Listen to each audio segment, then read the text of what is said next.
All right, here we go.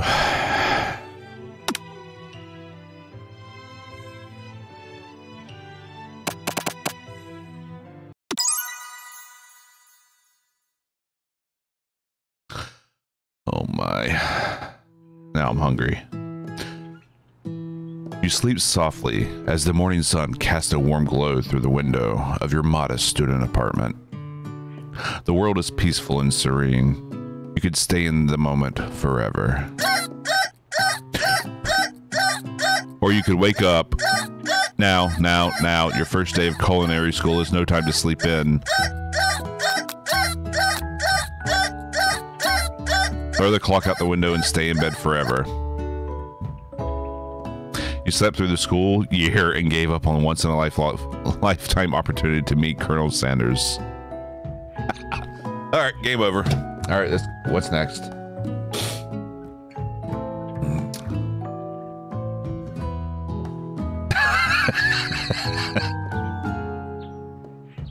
Oh my lord.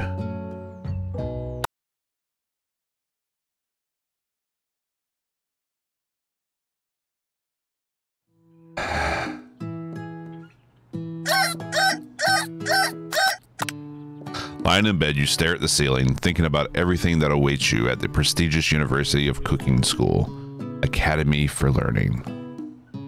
Your mind begins to wander. Who will be there? What will you cook? Should you wear? Time begins to fly by, and you find your imagination getting away from you. You need to take this seriously. I better make sure to arrive prepared for the first day. You bust through your morning checklist, teeth brushed, hair combed, pits deodorized. Nothing can stop you now. You confidently grab a biscuit, strut out the door, and head off to class. Lord have mercy on your soul. Just what you needed to get your blood flowing. A biscuit. Standing in the quad, you gaze upon the magnificent University of Cooking School Academy for Learning. Here comes your lifelong best friend forever, Miriam. She's the most adorably awkward person you've ever met, and you absolutely love her for it. Good morning, Drast. Are you excited for the first day of the rest of our lives? Actually, because I sure am excited, a little nervous. Okay, a lot nervous. What the? Just that this morning, I made breakfast for myself, but, well, when I ate it, I couldn't taste any of the love in the food. What if I'm no good? What if I fail? Classic Miriam. Raised by master chef parents, she's always held herself to a very high standard. Ever since we were little babies playing together and you rescued me from that quicksand box, it's been clear to me that you're one of the most loving, caring person I know. You're going to do great. But with the University of Cooking School Academy for Learning's famous 3-day only semesters, I'm afraid of being left behind and never catching up. Because the community challenge was met, Ruthless. A sweet girl, Miriam has always had a flair for the dramatic. This summer, she got so nervous about her first kiss that she chipped a tooth practicing on a mannequin. You should pep talk her, or change the subject to give her some relief. Pep talk her. Remember last month when we saw that fortune teller and had our tarot cards read? The lady with the mask who gave me nightmares? I've been trying to forget. I know she looked spooky, but she was so sweet. And she told you that you were destined for great things. Remember that card with the fancy-looking tower? And that other card featuring the handsome fellow in the red suit? I've been waiting so long to meet a handsome fellow that I could call my own. And I'm sure you will soon. In no time, we'll be graduating and you'll be delighting the world with your heartfelt cooking in no time at all. As you talk Miriam up, you can feel her nerves begin to ease. Wait.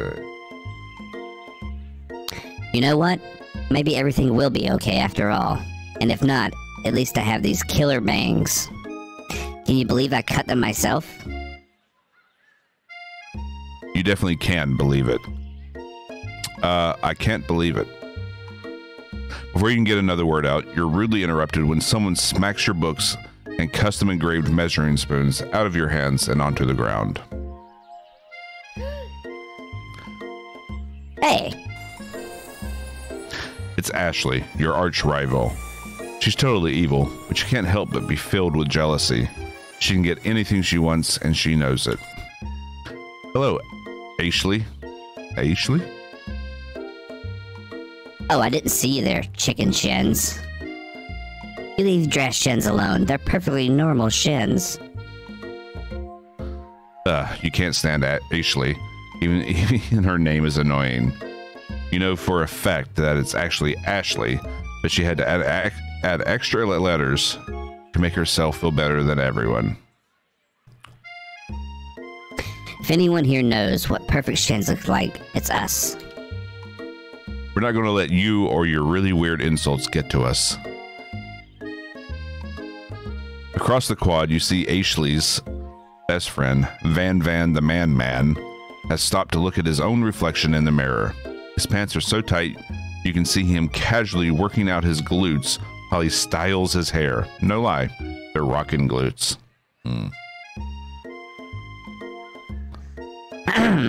Van? Jesus Christ.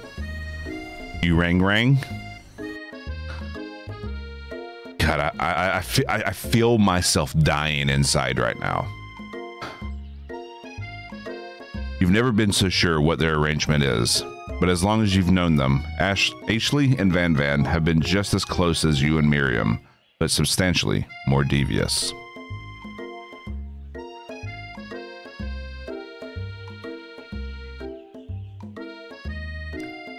I can't believe that the University of Cooking School Academy for Learning would ever allow people like you to attend as students. I know, right? Wait, I know, right? They just hand us our... do you think they just hand us our diplomas now? Or maybe hire us on as professors. You amateurs could learn a lot from us. Yes, this is really cringe.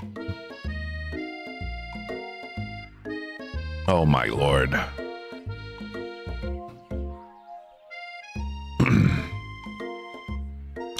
With the first day of school about to start, there's just not time to properly tell these two off, so you resist the urge. Let's go, Miriam. Shh. See you later, losers. As you approach the door, you see a goofy-looking kid pushing hard against the window directly next to it. What is... okay.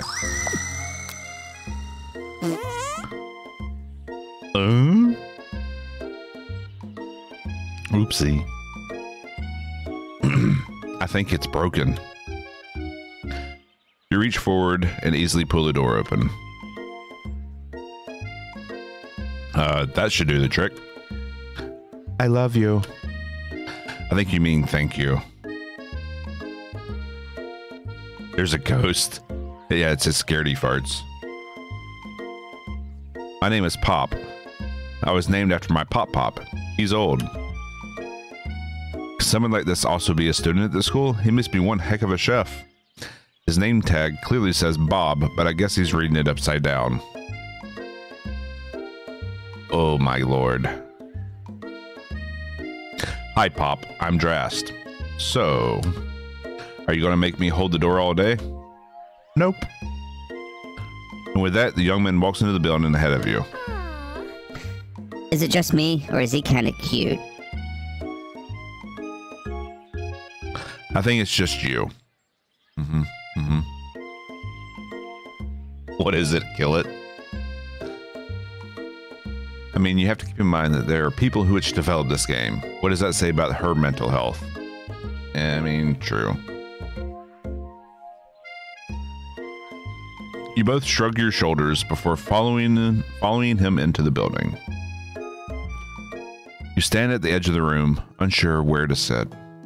Other students wander in and keep themselves busy chit-chatting. A scruffy-looking pooch takes his place at a podium in the front of the class. Adorable. Now, quiet down, everyone. Here, we need to adjust some sound effects there, because that bell was really loud.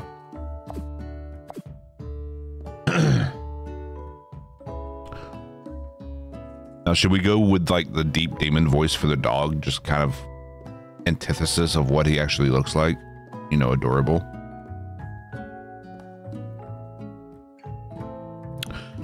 Who is this unreasonably cute pup, and why is he in our culinary class? You must be Sprinkles, head instructor and CEO of UCSAL. Please call me Professor Dog. I may be cute and a little fluffy, but I still demand respect. Woof. What? A cute dog is our professor? This is the best school ever. I think only a dog's nose is capable of picking up all the nuances of fine dining. Need to go munchkin with it? Let's see. Hold up. Oh, we're gonna have to test some things then.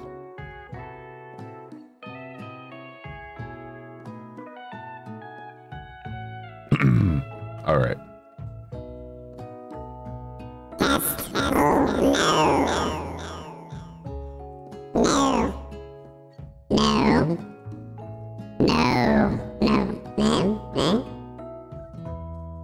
Test. Oh my. Oh, there we go. How's that?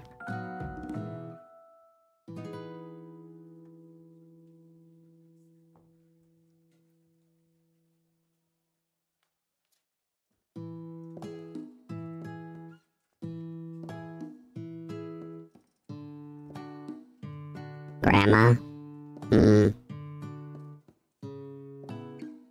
Grandma? Why? Why? What's wrong with this? Oh, I guess. Test? No.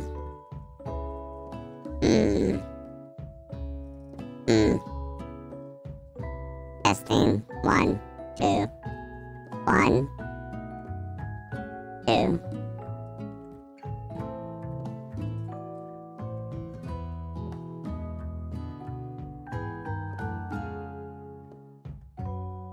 Testing. 1, 2. 1, 2. 1, 2. No. I don't know about that one. It's kind of hard to mix these.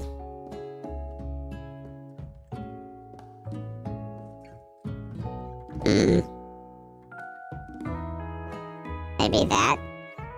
It's a little better.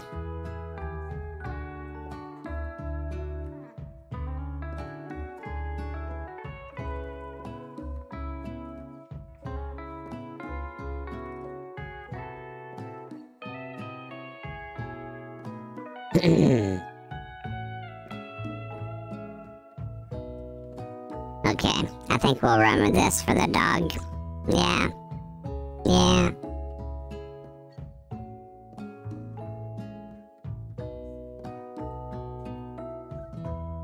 Maybe this?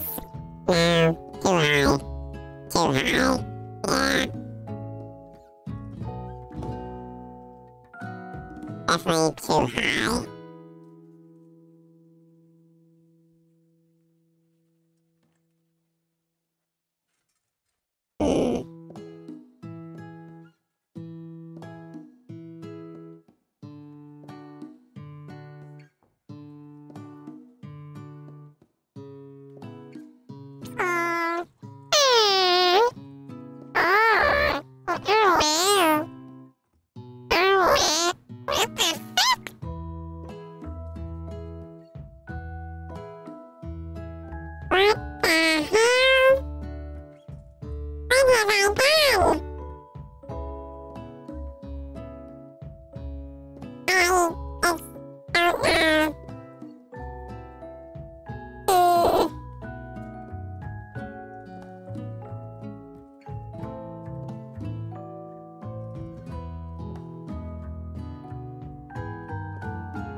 Better?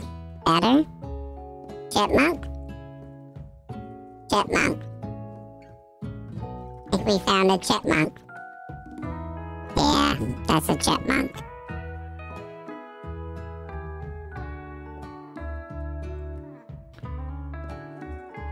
Need to find someone to use this for. But our female voices are this. But it's still a little bassy. Maybe turn it up a little bit? Yeah, that's better. Yeah. There we go. Now. Oh, yes. That's so much better. There is no echo on this. What do you mean on this one? Testing. 1, 2.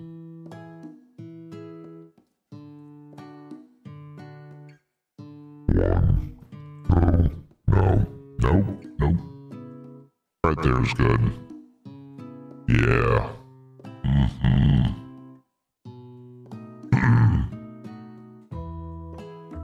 Okay, I think we have a few voices to use. Yeah. Just a few voices.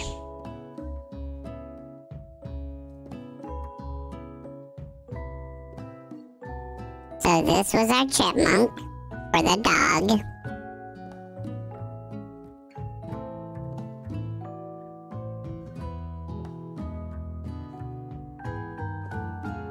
Yeah.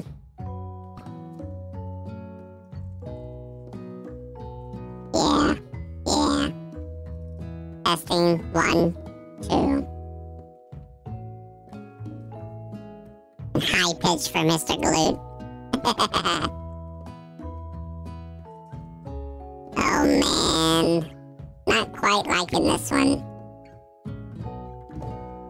Yeah.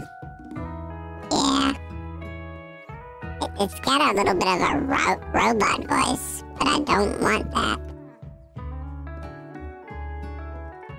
Sounds like your voice is shot. Exactly.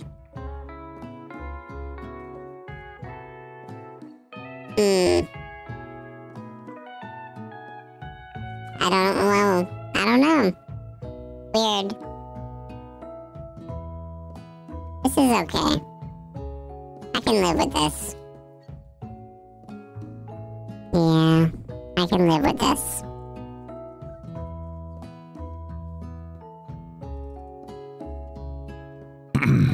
Okay.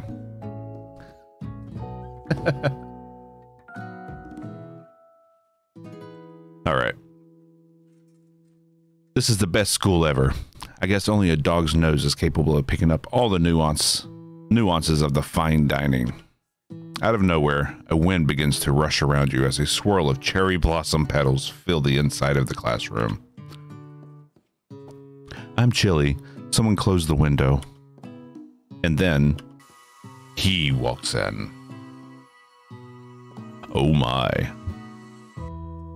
You're merely swept up in the aura of this new student and his remarkable goatee. Who knew anyone could be so handsome? Time stands still. It's him. It's... If it isn't my favorite student, Harlan. Colonel Sanders interrupts Sprinkles. Sorry, Professor Dog, before he can finish his sentence. Please, call me Colonel. Colonel Sanders. A hushed murmur rolls through the classroom as Colonel Sanders walks down the aisle of desks. Suddenly, the room is sweltering. Sweat begins to bead across your brow. You feel like everyone is looking at you, and you're not entirely wrong. And this over here must be sweaty sweats a lot. Maybe we should open that window back up before Faucet Pits melts into a puddle and evaporates entirely. Hold on just a second. Nobody talks to my friend like that. You two both know my name. We're in the same kindergarten class. And what is it with all your really weird insults? Besides, when Drast sweats, it's not gross. It's beautiful. Look at that shimmer.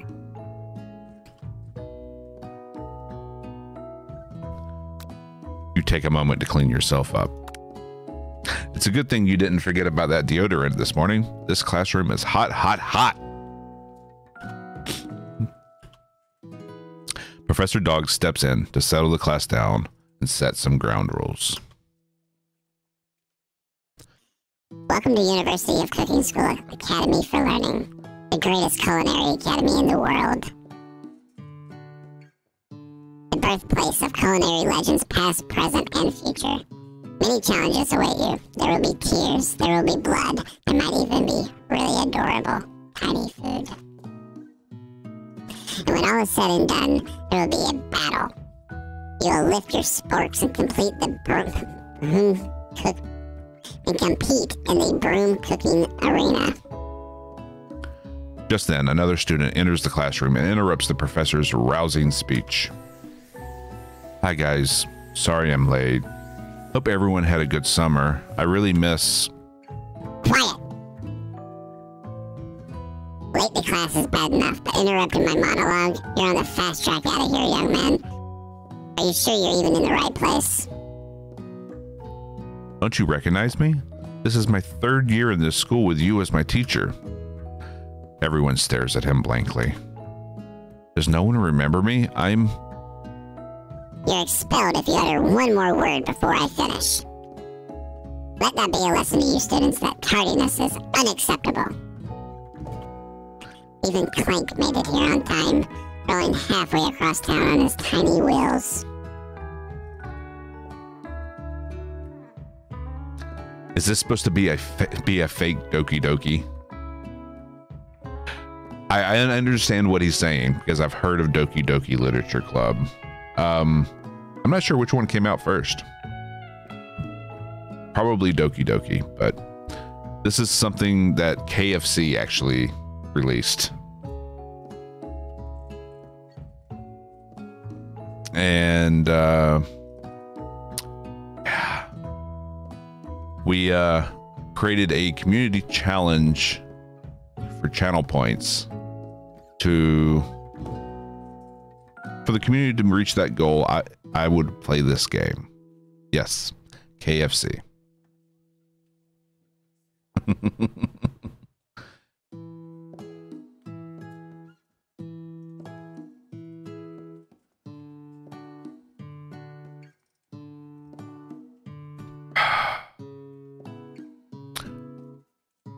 I miss Tarkov. We'll be playing Tarkov later after we finish this. You turn to see the student Sprinkles is referencing, who appears to be some sort of industrial kitchen appliance. Ooh.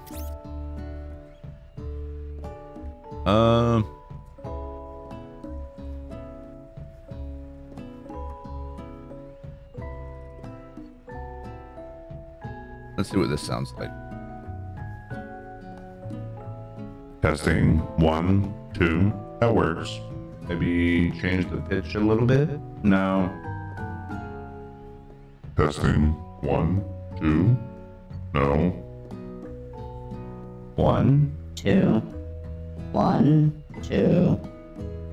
Testing. 1, 2. 1, 2. This might be better. Yeah. Raise the gender just a hair. Yeah.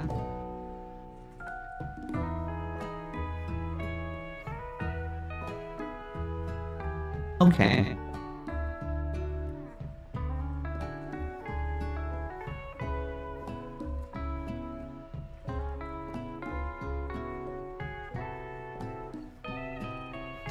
Bzz, whir.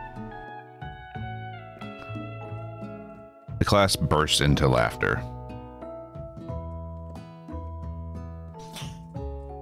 Oh, Clank, you rascal. Sprinkles walks in the classroom as everyone stands in silent obedience. When he gets to you, he lifts his nose in the air and takes a deep sniff. Your diet is lacking. Based on what I'm picking up here, you definitely need a multivitamin. You should be taking better care of yourself. You've never had a talking dog as a teacher before, but Sprinkles' reputation for being smart but tough is well known.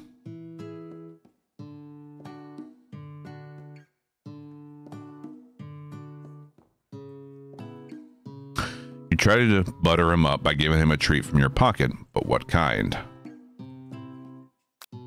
Chicken snack. You reach beneath your apron and return with a chicken snack in your hand. Sprinkle's eyes go wide as he locks onto it. His favorite.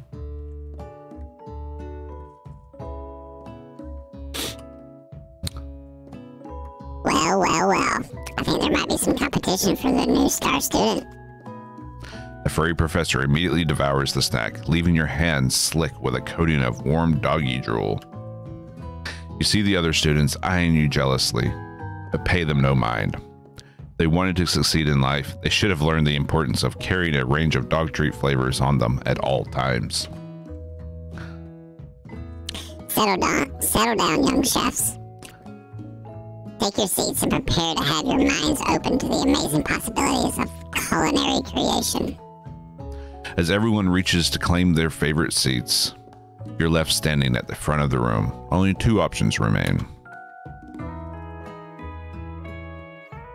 Hey, Drast, there's still a seat here. It seems that no one has claimed this seat next to me, if you're interested.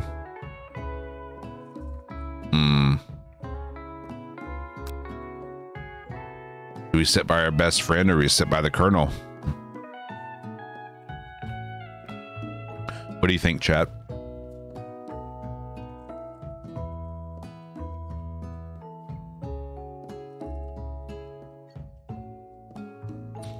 Isn't the colonel your new best friend? Fair. Best friend? The BFF?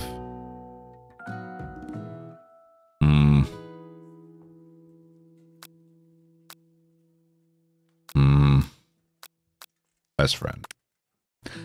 Move to take your seat by Miriam. I'm so glad to have you near me to support me through this class. Of course, you're my best friend. Who else would I sit by? Colonel Sanders? He has such a magnetic personality. There's a seat open right next to him. If you had sat there, you may have gotten to know him a little better. I'd never sacrifice our friendship. Besides, I'm sure I'll get a chance to talk to him later in the semester. I've got 3 whole days. That's like a lifetime. So you say, but now that Miriam mentions it, that Colonel Sanders is just so darn dreamy. As soon as you settled into your seat, the professor makes an announcement. Think fast. It's time for a pop quiz. Yay, a quiz about me. Oh my god. This incredibly important and surprising short quiz will tell me if you're ready for a life at culinary school. Keep your knife sharp and your focus sharper. Here comes question number 1. If train A is traveling to point B and train B is traveling to point A, how important is it to wash your hands before cooking?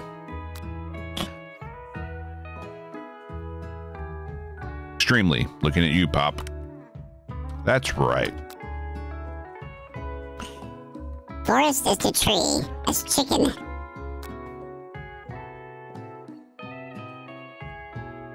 is to feather. That's right. A corgi.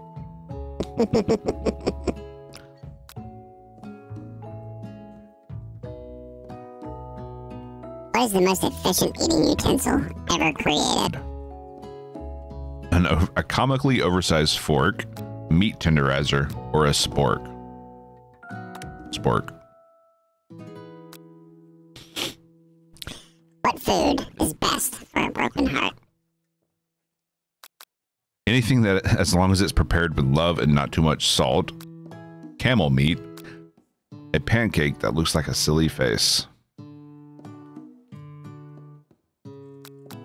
I want to say this one, although I love my salt. On the Beat says it takes 1.5 hours to finish the game. Yeah, it's a small game. I mean, it's funded by KFC. They weren't going to make it like a full, like, 40-hour campaign game.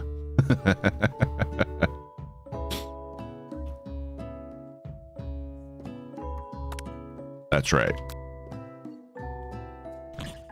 Is Sprinkles a good boy? He's a talking dog that teaches at a culinary school. He is the best boy. That's right.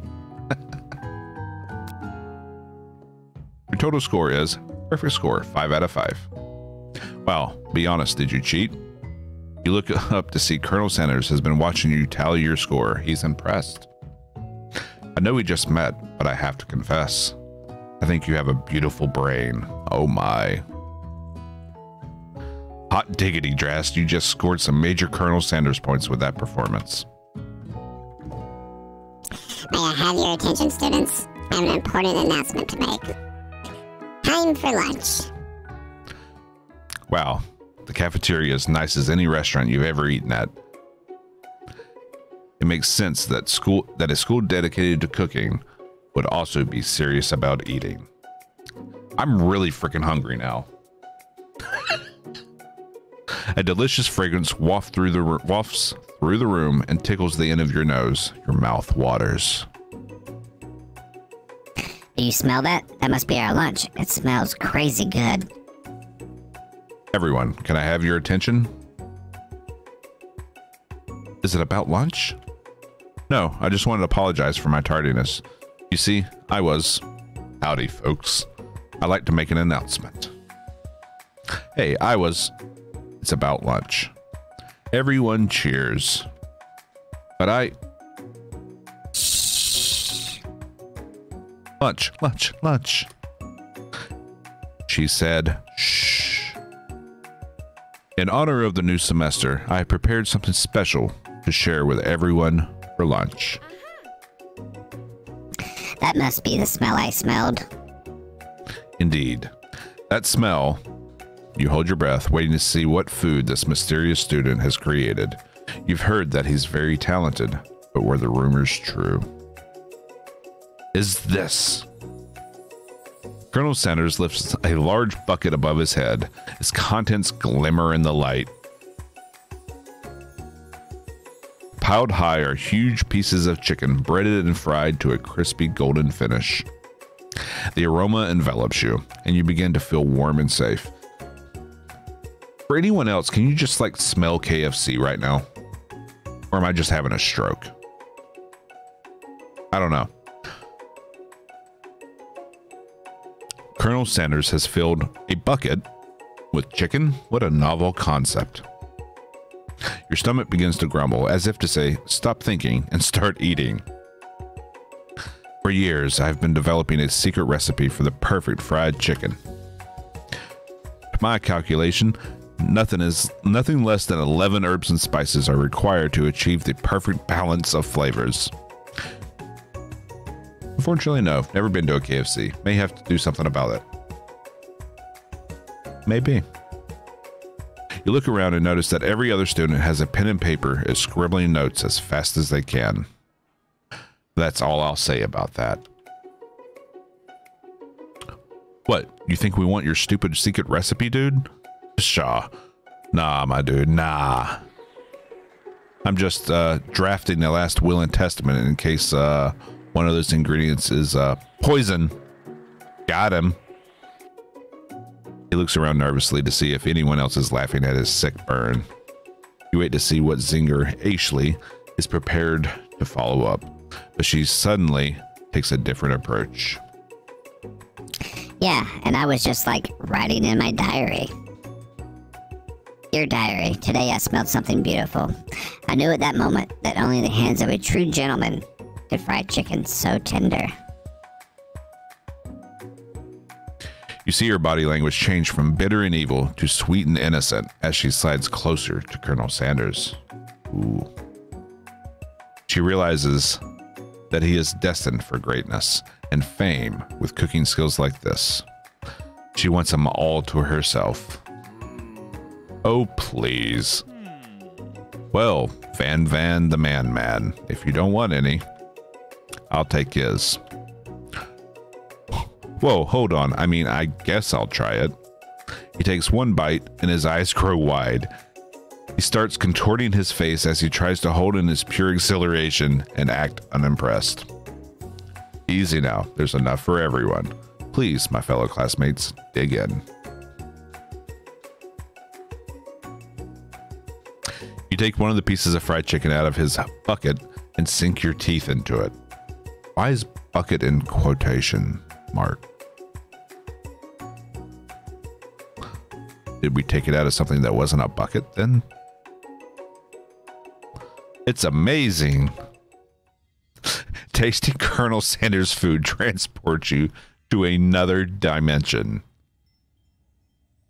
What the fuck? Alone with your taste buds, gripping a drumstick in your hand, you float weightlessly. Well, you don't float weightlessly when you eat KFC. Swim towards the light, savor the moment, and everything that it tells you about Colonel Sanders' culinary heart.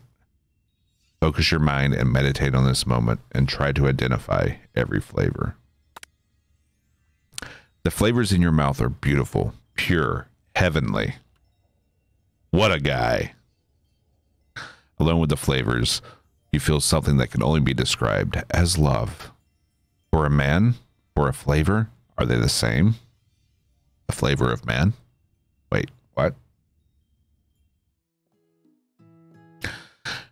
After tasting his food, you try to get some one-on-one time with Colonel Sanders. You approach Colonel Sanders. Colonel Sanders smiles ever so softly as you approach. That doesn't look like a smile.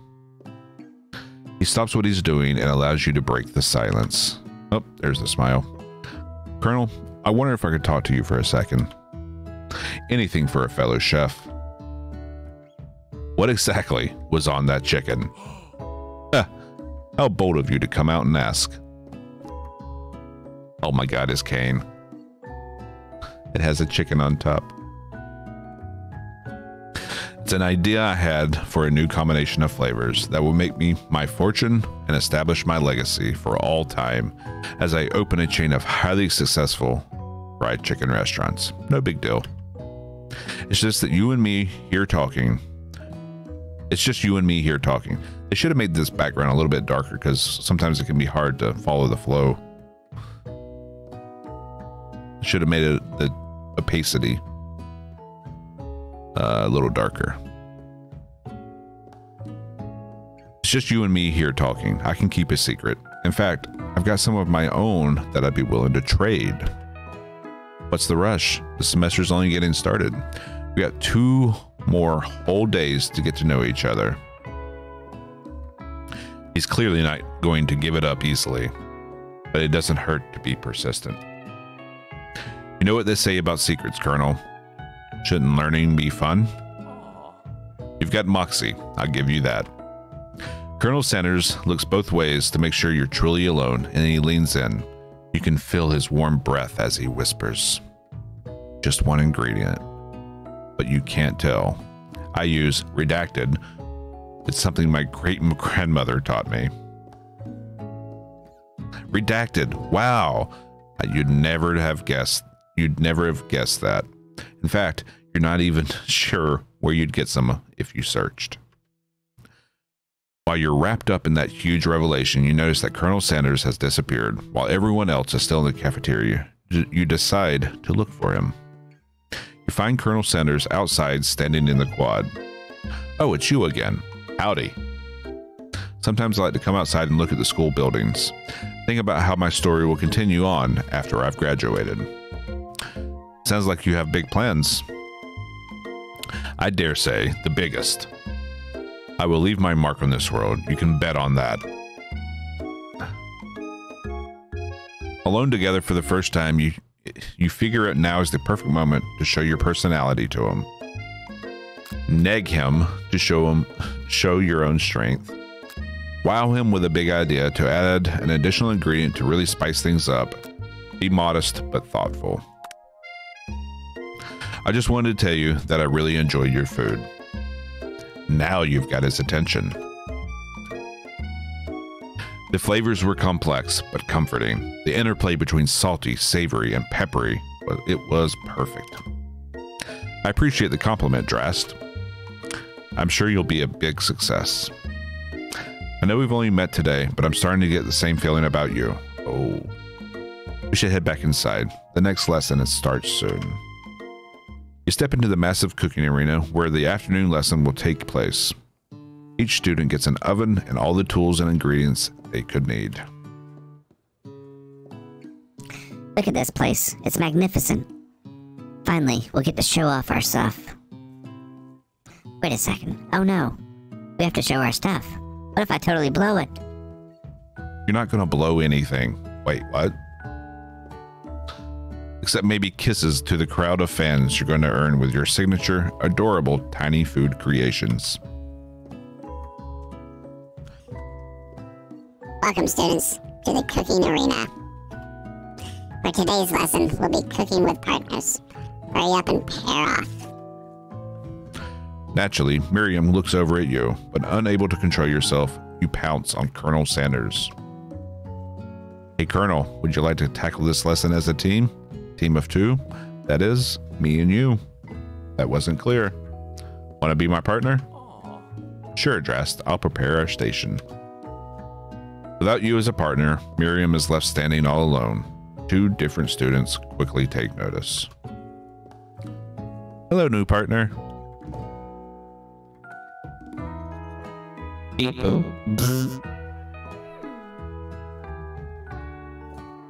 Oh my, two potential partners. I'm so sorry, gentlemen, but I don't know who to choose.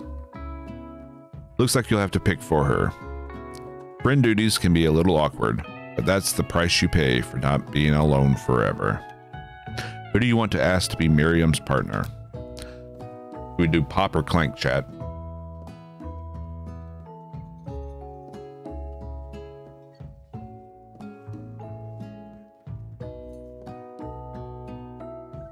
Clank. I'm leaning towards Clank as well. Anyone else?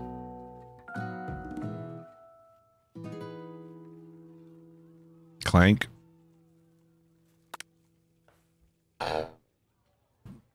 Sorry, Pop.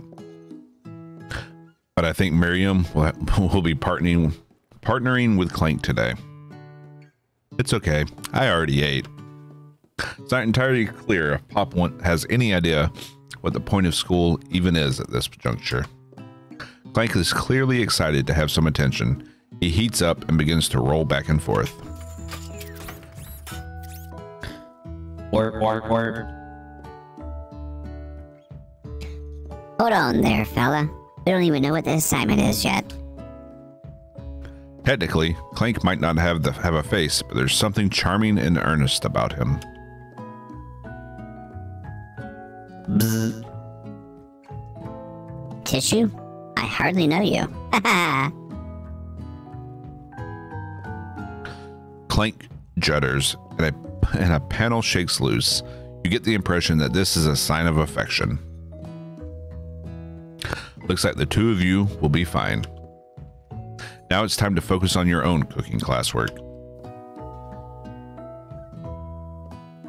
Alright, you two. For today's lesson, we're going to keep it simple. Pick a basic dish and divide up the steps. No chef is an island. It takes 2 flints to make a fire. You get the idea. Later, Roscoe. Which dish do you suggest to your partner, Colonel Sanders? Steak tartare seems easy enough. It's fancy and you don't even need to cook it. Using octopus will blow Colonel Sanders' mind. Your grandmother's mashed potatoes and gravy. Yeah, I love me some mashed potatoes. I've always been something of a down-home chef. I was thinking we could make something warm, inviting, and comforting. Maybe mashed potatoes. And gravy? I couldn't imagine it without the other. Colonel Sanders casts a coy look at you, causing your whole face to go beet red. Embarrassed, you quickly turn away. I'll go get the potatoes. No, please, let me. Picking the perfect produce is a passion of mine. Looks like things are getting pretty fresh around here. Does somebody have a crush on Colonel Sanders? We're just cooking partners. Mind your own business. Sanders' heart is my business. And you better keep your fingers off my man. Did somebody call for me? And then boss music starts? No, geez, Fan Man. While I'm over here crushing Drast dreams, you're supposed to be taking care of our classwork. That was the deal, remember?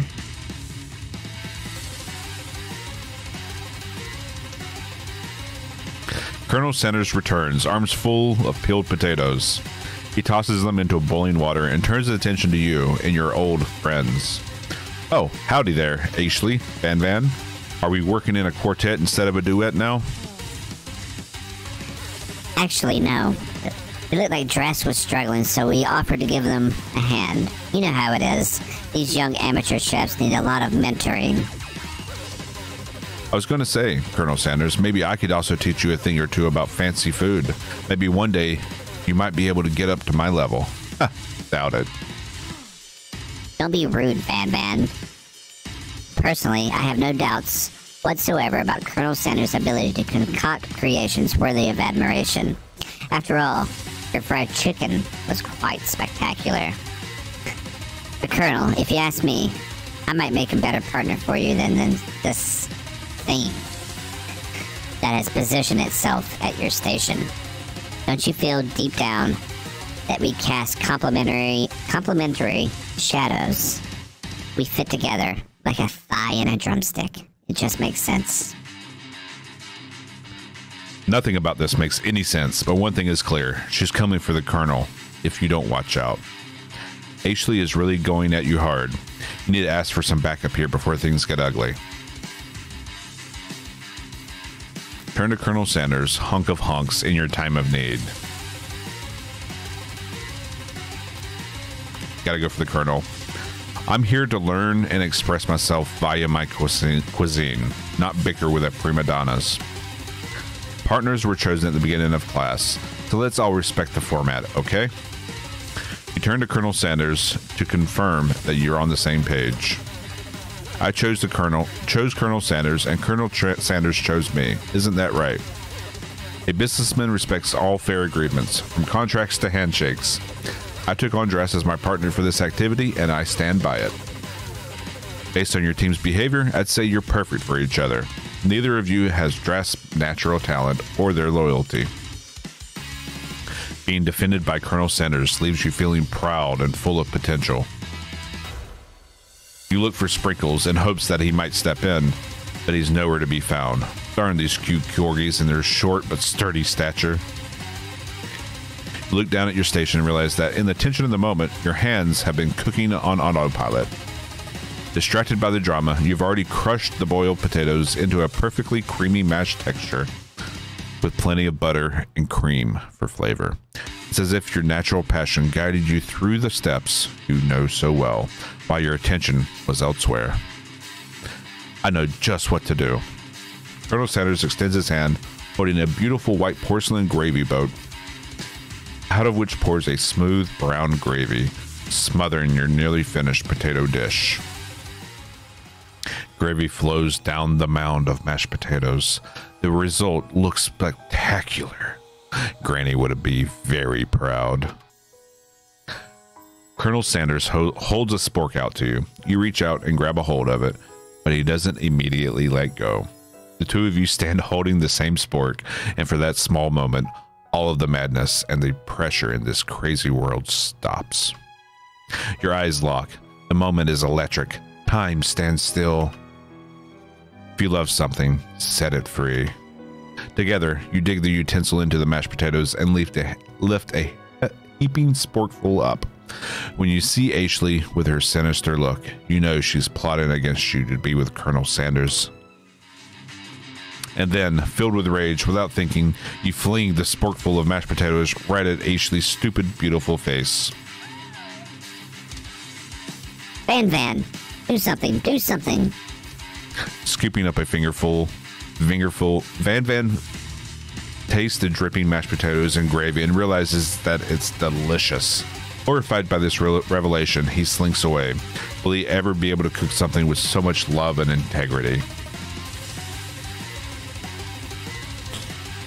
Hold on right there, Drast. We did not waste food in the broom cooking arena. Colonel Sanders, I expect better from you. If you throw one more spoonful, you both better be prepared to eat it from wherever it lands. Can I has potatoes face? Van rushes back over, covering a covered dish in his hand. Mashed potatoes with gravy? Pathetic. In just a few minutes, I've prepared a full meal. Gaze upon my speciality. Braised tentacle of octopus and my silky saltwater sauce. Plated on a battle axe blade forged by my supreme chef ancestors. You've ignored me for too long. That ends now. It is I who will have first bite, and you will all look on with envy. The interrupting student rushes at Van and swipes a bite of his signature dish right off the plate. No, don't. Something about this dish doesn't strike my nose quite right. I think the octopus was rushed and may have turned in the process. The results could be toxic. Too late. It has been eaten. I think I left something on the I think I left something in the oven. I don't feel so good. It killed him. Oh my god. I didn't see that happening.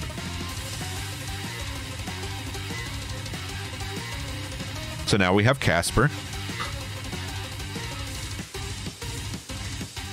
Everyone step back. Don't take another bite.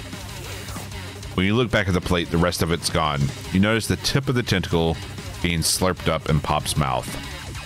Pop winces in pain for just a moment, then is almost immediately back to his oblivious self. Oopsie. Yep.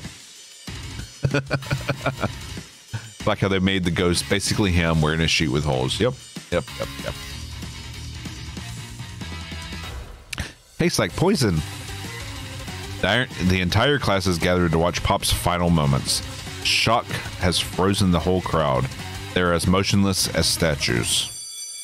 The class bell rings, disrupting the moment and snapping everyone back to reality. It would appear that Pop's enthusiasm for trying new things, despite oblivious danger, has inoculated him against poisons of all kinds. I'm not sure the professors here make enough money. Ghost of student. Hello? I just turned into a ghost over here. Seeing that you're shaken up by that really annoying student and all his nonsense, Colonel Sanders approaches you. I'm sorry you had to go through that. Please let me walk you home. What, like for real? Oh, come on. I mean, no one could see him beforehand, so this isn't really much of a change for him. You followed Colonel Sanders out of the room. At night, the school building has taken on another vibe entirely. It's dark and more than a little spooky. Colonel Sanders stands in the quad's neon glow and speaks softly. Those mashed potatoes you made in class today.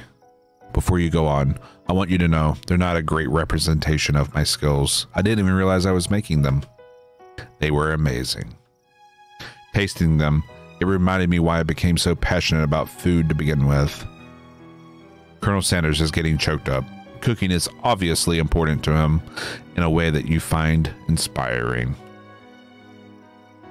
Now might be the perfect time to tell him you're developing feelings for him.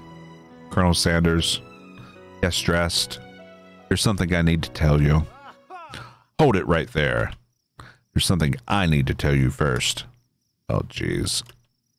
You see, when I was just a boy, I had a dream that one day I would be the greatest chef the world has ever seen. And every day since, I've been working towards that dream, day and night, never stopping, never resting. Also, lifting a lot of weights. Like, so many weights. Is this Donald Trump? We should follow our dreams with all of our hearts, that our souls may grant them like wishes floating on a shooting star. Hey, no, you. Shut up. I'm the one here to say inspirational stuff and be the star of the story.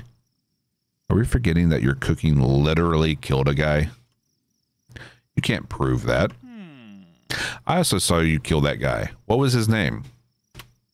Somewhere in the distance, you hear a long, sad sigh. Forget him. We're talking about me. Me. I'm the hero. The Spork Monster, here to fight a hero. The Spork Monster?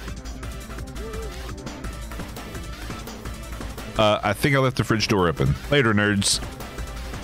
How dare you threaten me just as I was letting down my guard and connecting with another chef on an emotional level. Be afraid, be very afraid of me because I'm a monster, see?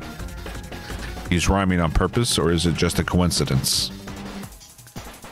There are now monsters? Yeah, apparently so. Where would this game go next? But before you can discuss syntax any further, it's a turn-based fight sequence. What will you do?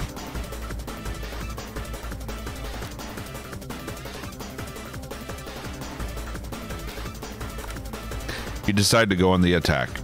Which attack will you use? Cook with love. Does 1 damage. It just got real. That attack really upset the Spork Monster. Spork Master goes on the attack. They spit hot gravy at you. You take 1 damage. Defend. Which defense will you use? Trepidation. You can continue to stay back and endure whatever comes your way. Seems like a pretty weird strategy, but okay, are you sure? You do you. Spork Monster focuses their mashed mind and draws in energy from Mother Earth itself. They grow larger and more intimidating. How will you respond? You decide to go on the attack. Which attack will you use? Cook with love. Where's Colonel Sanders in this? Why isn't he attacking? Spork Monster is no quitter. Well, I mean, we already learned that he's a spitter. Buffed up and ready to rumble, they go on the attack once again. Spork Monster uses utility tensile. You take 2 damage from the attack. If you take much more damage, you're not going to survive the battle. On the attack, cook with love. Spork Monster is oozing cheese sauce onto the lawn of the quad. I wonder who's going to have to clean that up. Feeling vulnerable, Spork Monster prepares for its ultimate attack, Rounded Edge. Vile villain, your reign of terror stops here. Colonel Sanders summons the energy of 1,000 chickens. Pot pie power pinch. Oh. Pot pie power pinch does 10 damage. Spork Monster is defeated. You saved me. An injured Spork Monster spews steam into the night. Ooh. Do we forget mercy and finish him? Or do we spare this wretched beast?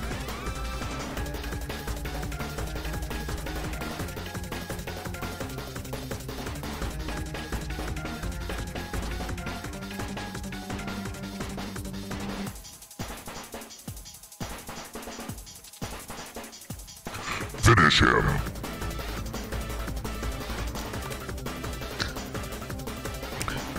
No student will ever walk on the quad in fear again. This monster messed with the wrong chef.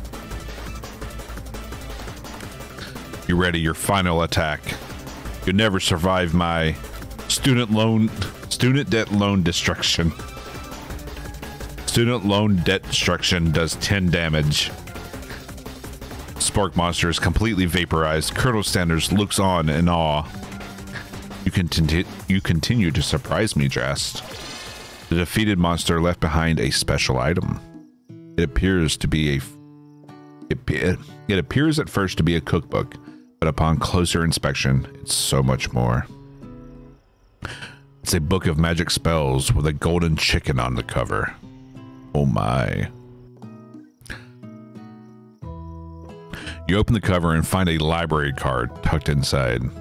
The last name to have signed it out is Borko. Borko. That name sounds strangely familiar.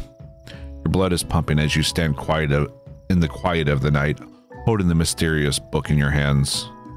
Is that the Chickenomicon?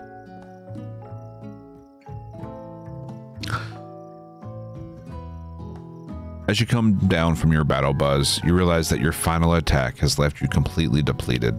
The world around you begins to fade away. Without any energy to keep your eyes open, darkness overtakes you.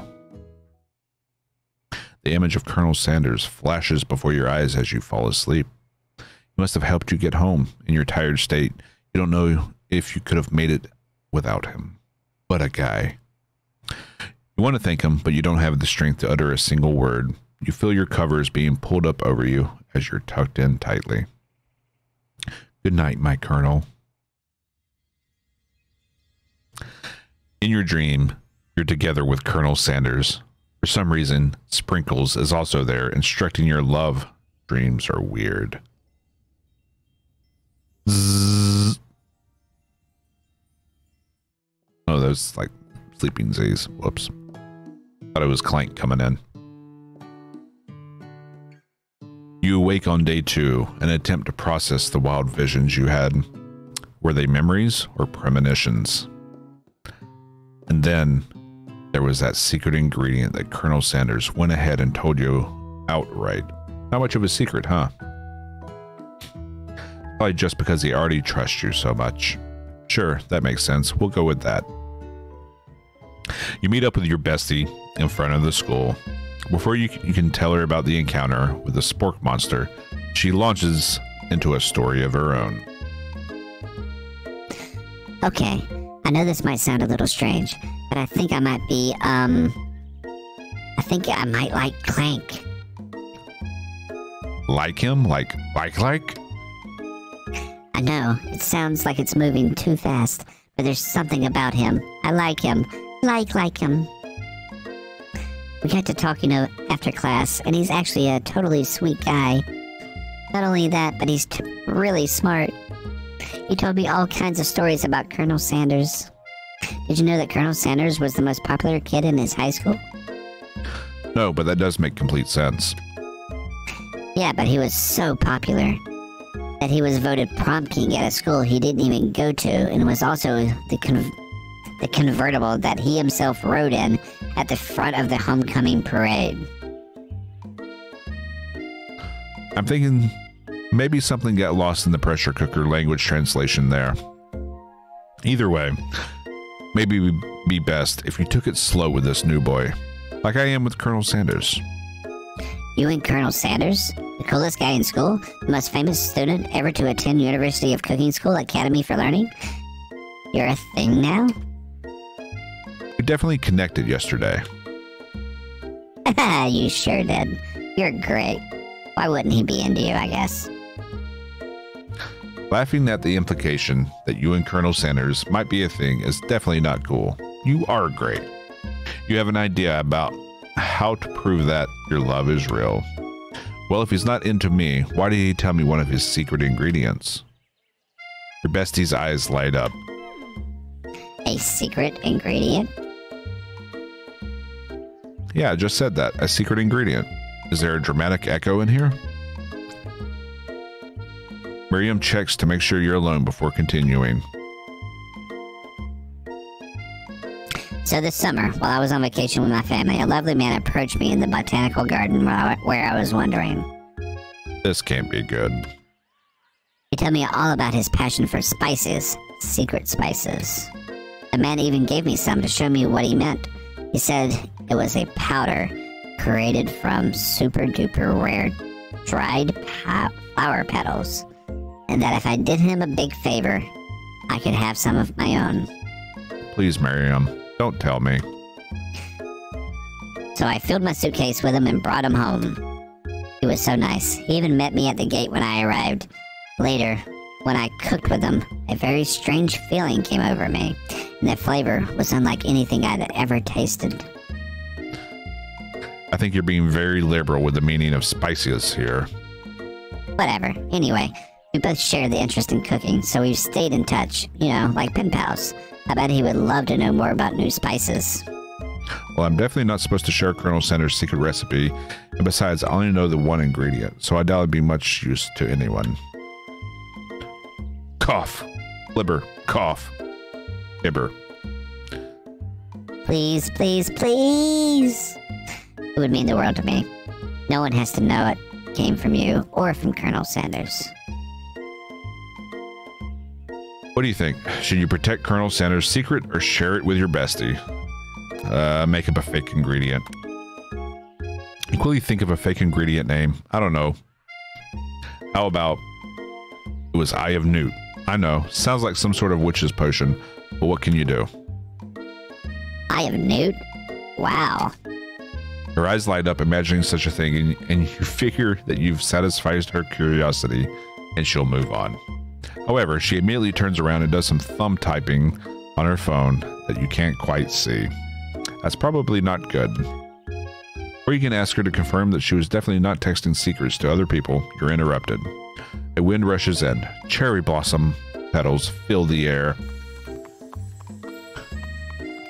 It's Colonel Sanders. He's arriving at school. On a horse, no less.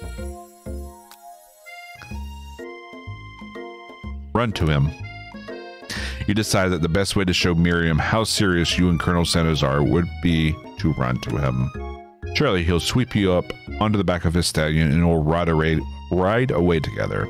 That'll show her good. Oh, Colonel, my Colonel. However, your sudden movement surprise the horse and it rears up, kicking you directly in the face. The force of the blow completely knocks you out cold. In the darkness, you see a vision.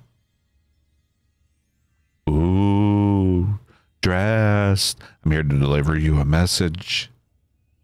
Not this guy. It's important that you remember this exactly as I say it. If you forget, the world could end, so you know it's serious.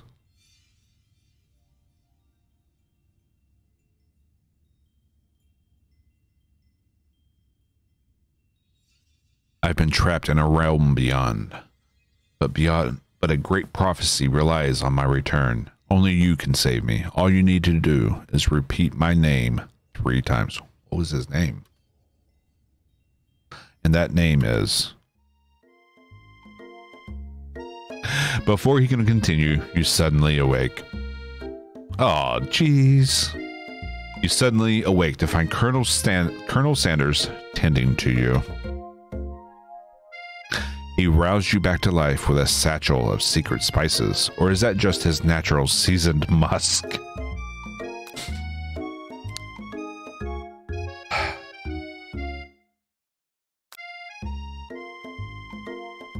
Compliment the craftsmanship of his horses, or lean in for a kiss.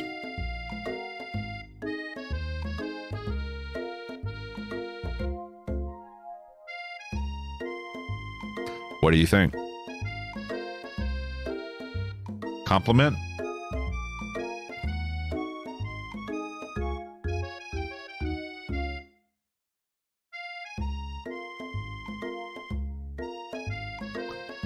Go for it. Maybe he shouldn't be riding a horse to school. Maybe you shouldn't be running up to animals you don't know. It's hard to say who is in the wrong here. But one thing is for sure, that Colonel Sanders is pretty dreamy. That horse has beautiful shoes. I could really feel how smooth and sturdy they were when they were pressing into my face. That's nice to hear. No one truly appreciates good craftsmanship anymore. Apparently that was the right choice. And with that, Colonel Sanders disappears into the school, leaving you and Miriam to follow. When you enter the classroom, you can see your two rivals, Ashley and Van Van, are doing something bad. By the way, they're hiding. You know it must be really bad. By the way they're hiding, you know it must be really bad. Like counterfeiting recipes bad. Experimenting with restricted ingredients bad. Summoning a demon bad. You try and get a peek over Van Van's hulking shoulder, but he sees you coming. Whoa there, little one. I'm not sure you're ready to handle this. Why don't you make like a bee and mind your own wax, honey?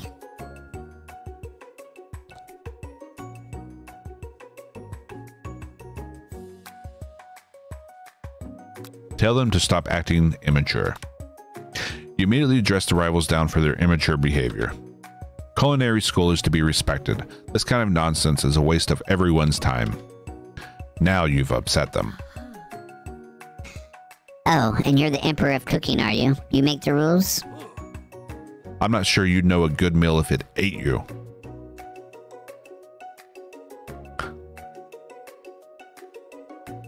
Being the best chef in the world takes more than just culinary schools. It takes creativity. It takes panache. And it doesn't hurt to use a little evil. Finally get a look at what they're hiding, and you instantly recognize it. It's a book, just like the one you found after the encounter with the spork monster. That's the same book I found last night in the quad. Ashley immediately elbows Van Van, who hides the book behind his back. I don't know what you're talking about. That book is a family heirloom, and its contents are secret. You notice that they haven't just been studying the book. They've got Pop pinned to the wall, and they're tossing potato skins at him as he tries to catch them in his mouth. They're playing. Hee hee. Before you can dig any further, you're interrupted by the arrival of more students. It's almost time for class.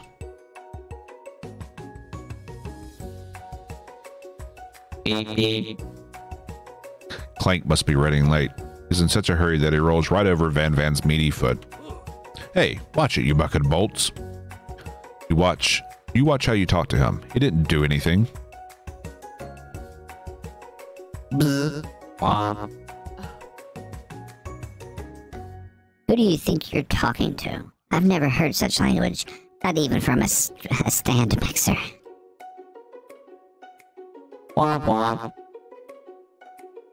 No, your mother was a stand mixer.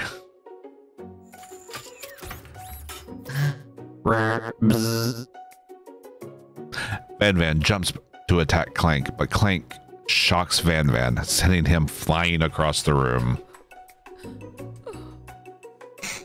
Protect me, Colonel Sanders. These crazed men are about to come to blows. I think it must be over me, but I'm not interested in either of them. Ashley's tone has completely changed in an instant. She bats her eyelashes at Colonel Sanders. Surely he must know that this is a ruse, right? Gentlemen, get a hold of yourselves. Save it for the arena at least. Or don't. Honestly, what do I care? I've got lofty career aspirations to focus on. Maybe I can help you with your business plan. Just then, Sprinkles arrives to signal the true start of the class day. He's panting, which doesn't seem that abnormal. He's a professor, but he's also a dog. Students, please take your seats. I apologize for my late arrival. I spent the morning chasing a car all around town, and my tiny legs are very, very tired. But I'm here now, and I hope you're ready to learn. Rub his furry dog belly. He loves it. Sprinkles stops in his tracks and sniffs the air around you. Something has him in a trance. It's his scent left on you from Colonel Sanders. I have his scent? Sprinkles jumps on you and licks your face. Down, boy. Off toppin'. That command shouted by Colonel Sanders has snapped Sprinkles out of his trance. I wonder what was up with that. Sorry, I got a little carried away. After he catches his breath, Sprinkles regains control of the classroom. Without further ado, we'll review the global history of my favorite fowl, the chicken. You want to pay attention to the lesson. Truly you do. Which is why in 1776, at the signing of Declaration of Independence, there was a chicken who first signed their name. But you can't help but daydream about Colonel Sanders, and you miss most of the important parts. When you come to, Sprinkles is holding a tray of food in front of you. Well dressed. Naturally, this appears to be a sample platter. Which item do you want to sample?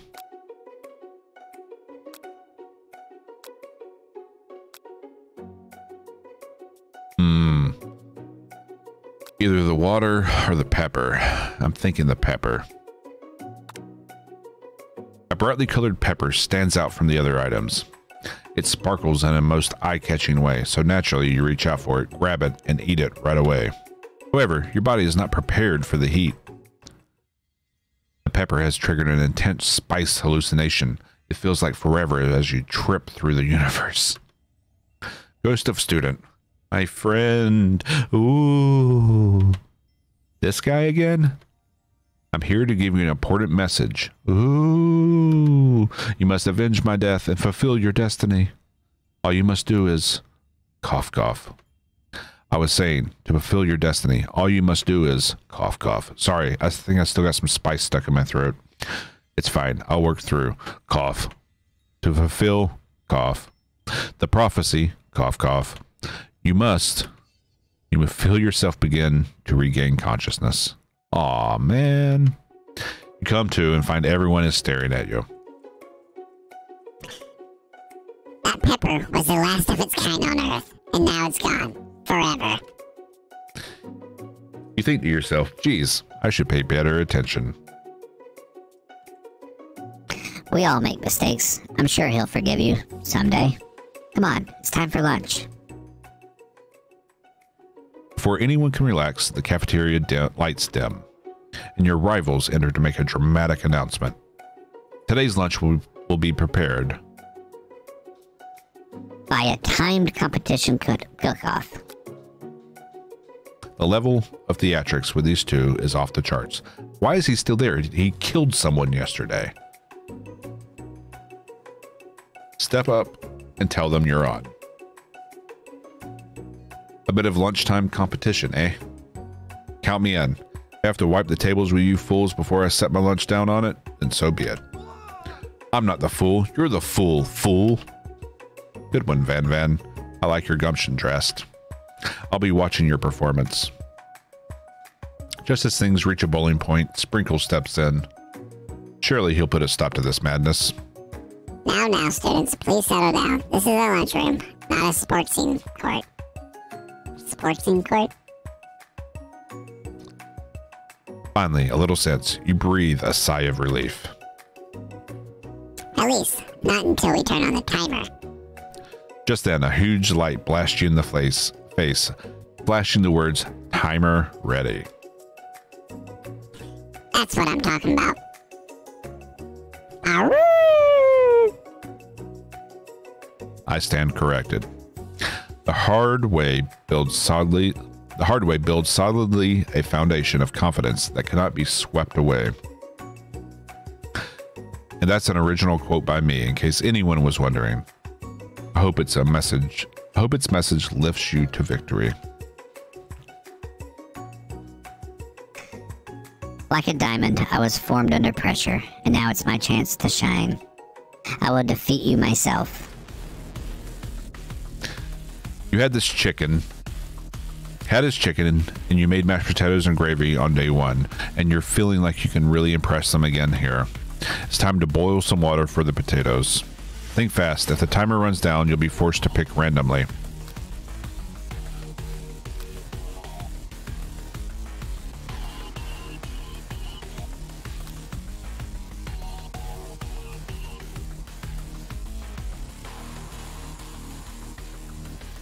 Winner gets to rub my furry belly.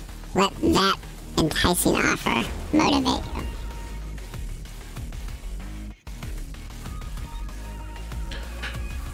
You're going to need to season this chicken before you cook it. You don't know Colonel Sanders' recipe exactly, but you have an idea. How many herbs and spices did he say? 11. That's right. You might not know all of the ingredients yet, but at least you're heading in the right direction. Tail wagging intensifies. Now that you've got some basic steps going, it's time to elevate your craft. What state of mind offers the most flavor? That's wrong. I'm begging you to get it together. Get it. I'm a dog. It's never the wrong time for some dog jokes. Next question. Your classmates are rooting for you, but Ashley is simply stronger and faster than you. You better pick up the pace if you want to survive. When you were a child, your father told you to never forget where you came from. Every day, you meditate on his advice and draw energy from that place. Now would be a great time to harness that energy. Where does it come from? Small town. That's right. This is your shot, and you're not going to miss it.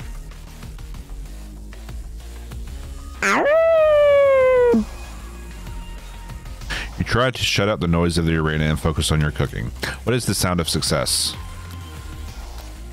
Sizzling. Don't make me get the spray bottle. Next question. You notice Colonel Sanders out of the corner of your eye. I believe in you, Drast.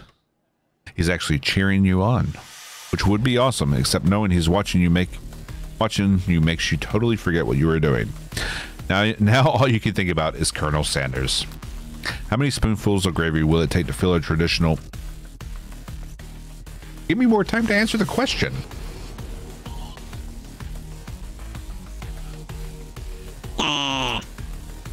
You're stranded on a desert island with only one dessert cookbook. Which do you take? What a hunk. I know, right?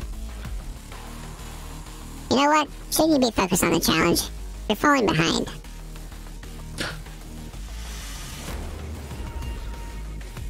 What does that have to do with crafting spectacular fried chicken? I think you're meant to fail this. Woof woof. You're really struggling to keep up. At the next station over, Ashley is already begun plating elements of her dish. It's colorful and complex. To make up time, you toss your biscuit dough into a stand mixer. As you do, the crowd gasps. Yikes.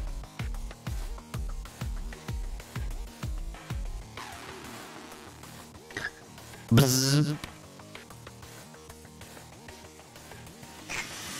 I know you love nothing more than seeing a fellow appliance utilized in a kitchen battle, but sometimes that means sacrificing the personal touch. Brr. Might not have hands, but Drast does. And a good chef needs to be touching the dough to know when it's properly mixed. There's an easy way and a hard way. You don't get far by going the easy way. When you hear everyone talking, you realize how serious your error was. You immediately shove your hand into the mixer to rescue your dough before it's overmixed. Drast, no! But you're not fast enough and your hand gets stuck. It's immediately crushed by the quickly spinning beaters. There's no way you'll be able to use that hand for the rest of the match. Colonel Sanders shakes his head in shame. What you often find is that the easy way can turn out much, much more difficult.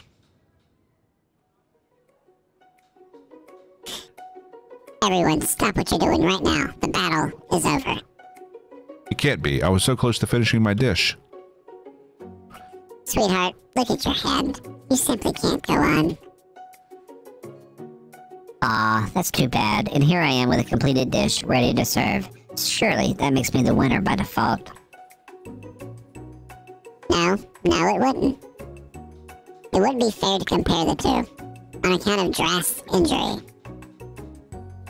You see Sprinkles begin to lick his doggy chops as he locks onto the dish. But I suppose you should at least tell us what you prepared. Well, because I am the sweetest, I skip straight to dessert.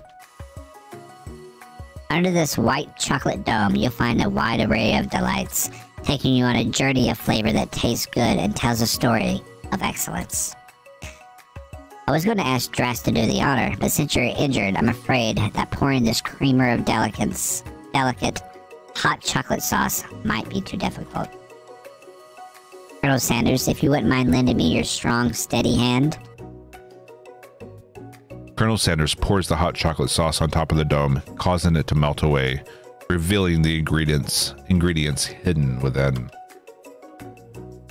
Inside, you'll find delicate fried cheese croquet atop a slice of honeycomb, ice cream 2 ways, tender nougat, and pearls of blueberry gelée. That sounds ridiculous. Colonel Sanders seems intrigued, but perhaps not impressed, as he dips his finger into the chocolate sauce. Simplicity isn't your strong suit, is it, Ashley?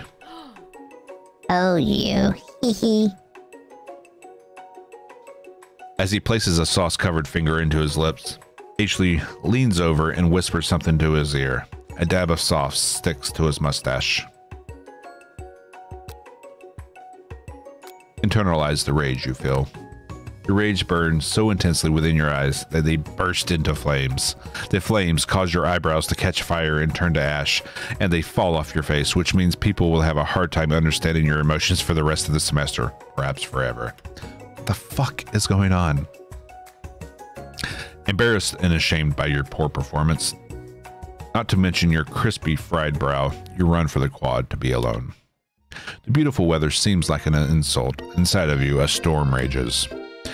It's Colonel Sanders. He's probably here to tell you that he and Ashley are in love and have decided to get married. And he won't even ask you to cater his wedding because you're a terrible chef and an awful person. You try and hide from him, but he approaches you directly. I know you're hurting right now.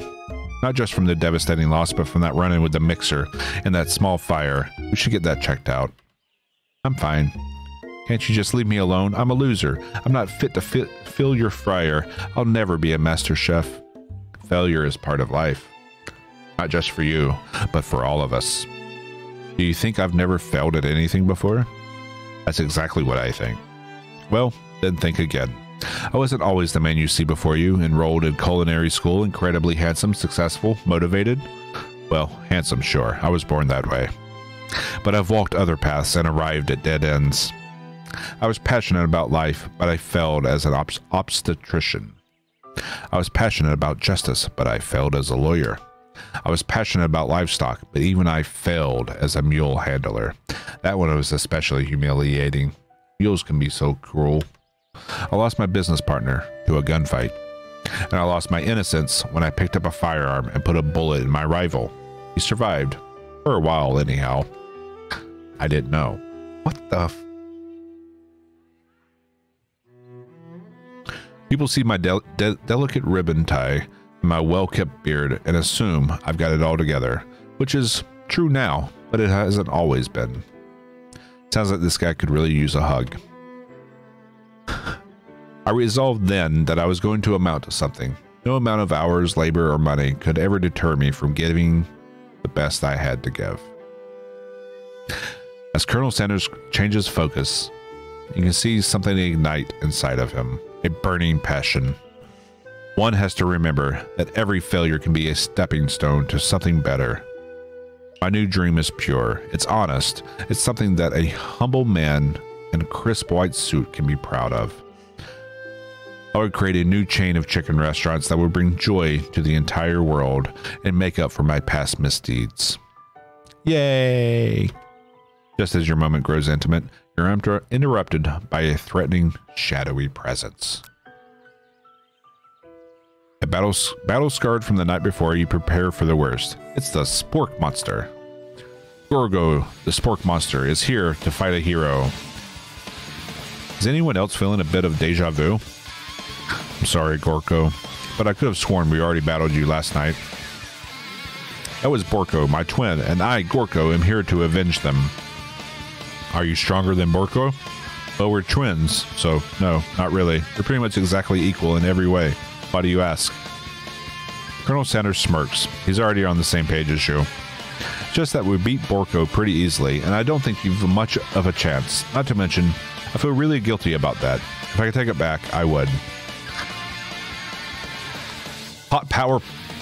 Pot pie power punch. Pinch. I think what Drast is saying is can't we just be friends? Life's too short for making enemies. I suppose we really don't need to fight. It's just that I've got those pointy teeth and claws.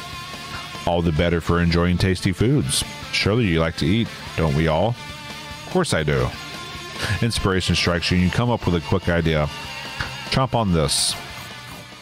You toss a biscuit into Gorko's open mouth and he devours it in one gulp. Delicious. You're much nicer than the evil students who once upon a time turned me into this creature who stands here today. I don't believe it. You were a human once? Well, no. I was a chihuahua, but I was still a student at this school until one day some mean kids with a magic spellbook cast a dark enchantment on me and I was forever transformed. A magic spellbook. Precisely. Gorko used to have a copy. But somewhere along the way I've lost it. If you find such a book, I beg of you, respect it. You're a powerful chef and shouldn't rely on such dark and evil magic. No, you should be protecting the innocent from those who would cheat them through sorcery and guile. If you need me, don't fear, I will be there. Sounds like there's some bad cooks in the kitchen of life. Drast, together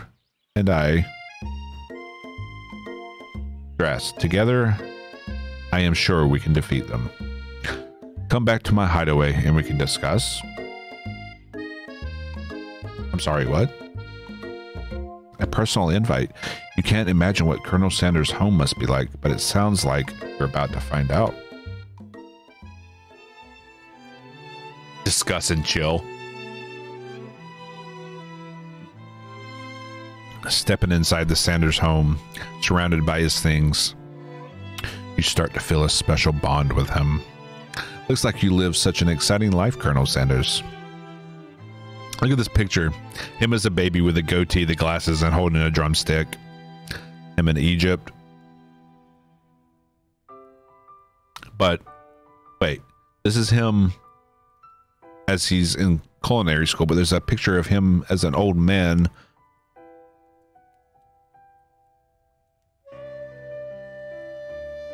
There's a safe on the wall.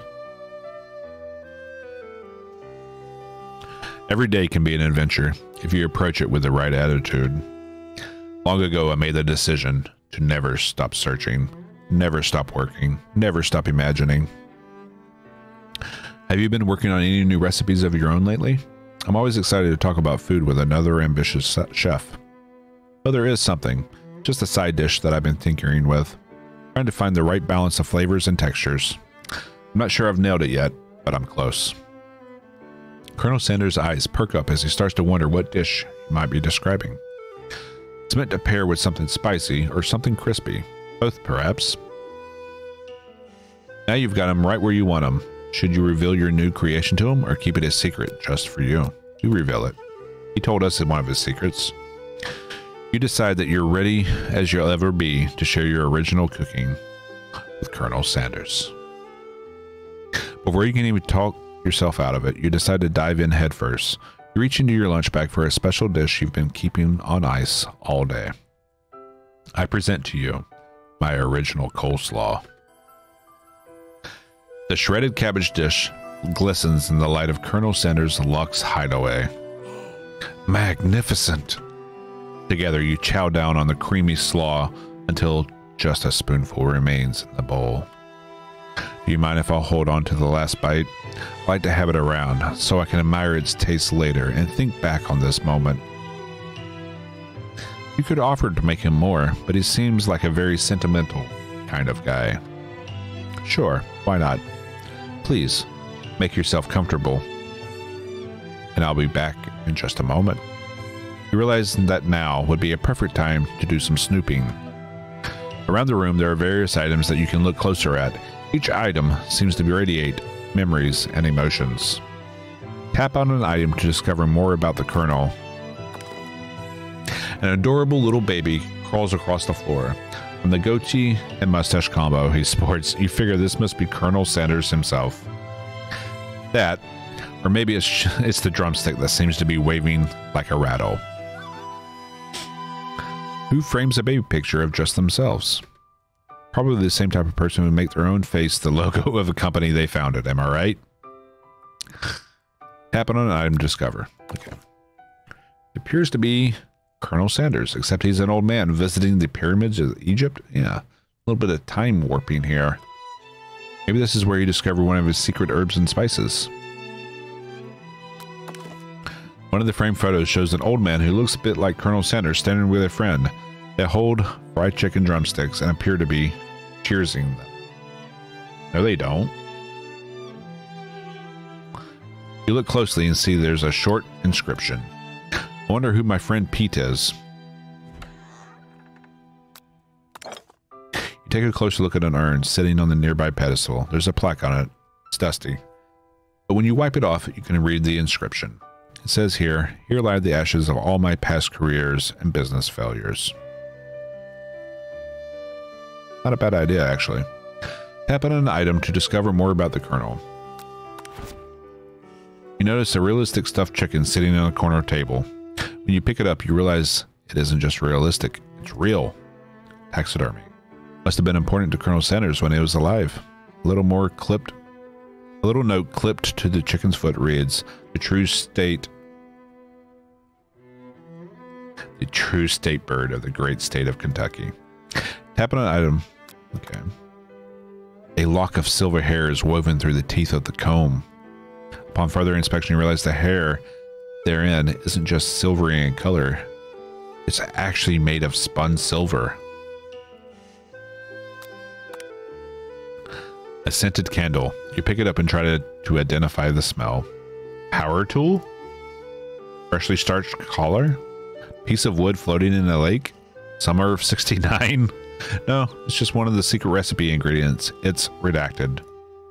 Tap on an item to discover more about the Colonel. You open the door in Colonel Sanders' closet and find a row of his signature white suits hanging within. You take one off its hanger and try it on. The jacket is a bit big for you, but it's soft and comfortable. You give yourself a deep hug, breathing in his scent. They say that home is where the heart is. Is this what they meant? Before you can look any further, you hear Colonel Sanders returning. He has a new dish that he's been working on, and he wants you to taste it. Try to act casual until he asks why you're wearing his jacket. I don't usually loan those out, but I must say, it does look good on you. Oh crap, the jacket. You forgot to take it off.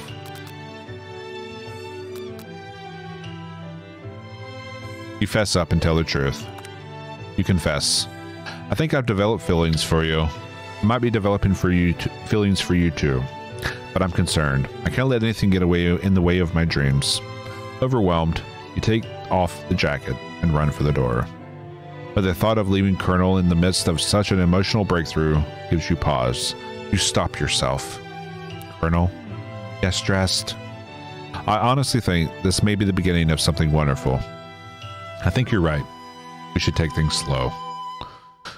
You talk late into the night and drift off into slumber. Dream sequence. Zzz. You awake to a beautiful morning in Colonel Sanders' hideaway. Did you make the right decision on how to respond to Colonel Sanders? Only time will tell. Today is the day that could change the rest of your life. You think about the new secret ingredient you just learned about, redacted. In some jurisdictions, redacted isn't even legal. But if the recipe is a secret, how will they know? Your thoughts are interrupted when Colonel Sanders emerges into the room. He's holding a generously plated breakfast, and your mouth waters at the sight of it. Here's a simple breakfast I just whipped up. Biscuit, buttered, and chicken. It's meticulous. You taste Colonel Sanders' food and it takes you on a journey. When you return, he's waiting to ask you an important question. So, would you say we're the perfect match? How presumptuous. My cuisine and your taste buds, that is. Such confidence, such grace, to be the world's greatest gift to cookery. Take him down a peg or flatter him. You know, I think we might make a great team. A single tear begins to pull in the corner of his eye as he gazes out the window. And And with the right business partner, I know I can't fail. Business partner? Could it be talking about you? It's all happening so quickly. Overcome with emotion and confused by your feelings, you're on the verge of tears, unable to speak. The only answer you can find is to run out the door and get home. There's still one more day of school after all. University of Cooking School, Academy for Learning, waits for no one. You get home to find something very surprising. Your best friend is there waiting for you. Where have you been? Because I had one heck of a night. I've been desperate to talk to you about it, but I couldn't find you. I got worried that something had happened to you. It's okay. I was just... But now that it turns out you're fine, I can finally get you up to speed on the saga of Miriam. Sure, but... You will not believe what happened to me after school yesterday. I went on a date. I think I can believe that. Since I've been partnered up with Clank, he asked me to go out with him. Of course I told him, you better keep your dials turned to polite and respectful. I'm not that kind of girl. But he was just interested in spending some one-on-one time together and letting me know and getting to know me. So I said, yeah, sure, I can get to know the little metallic guy. Long story short, he took me skydiving with his friends. But things quickly spiraled out of control. Did she just say skydiving as if that's a typical first date to go on with a talking pressure cooker?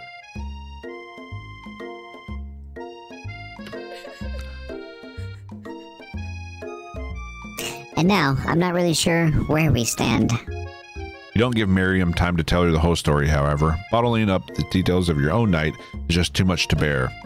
And I went on a date too, back to Colonel Sanders' house where I spent the night with him. You what? Nothing happened, but the emotional connection. Wowzers. Miriam offers to support you no matter what you do. Together with your bestie, you feel like you can do anything. When you arrive at school, you encounter your rivals in the quad.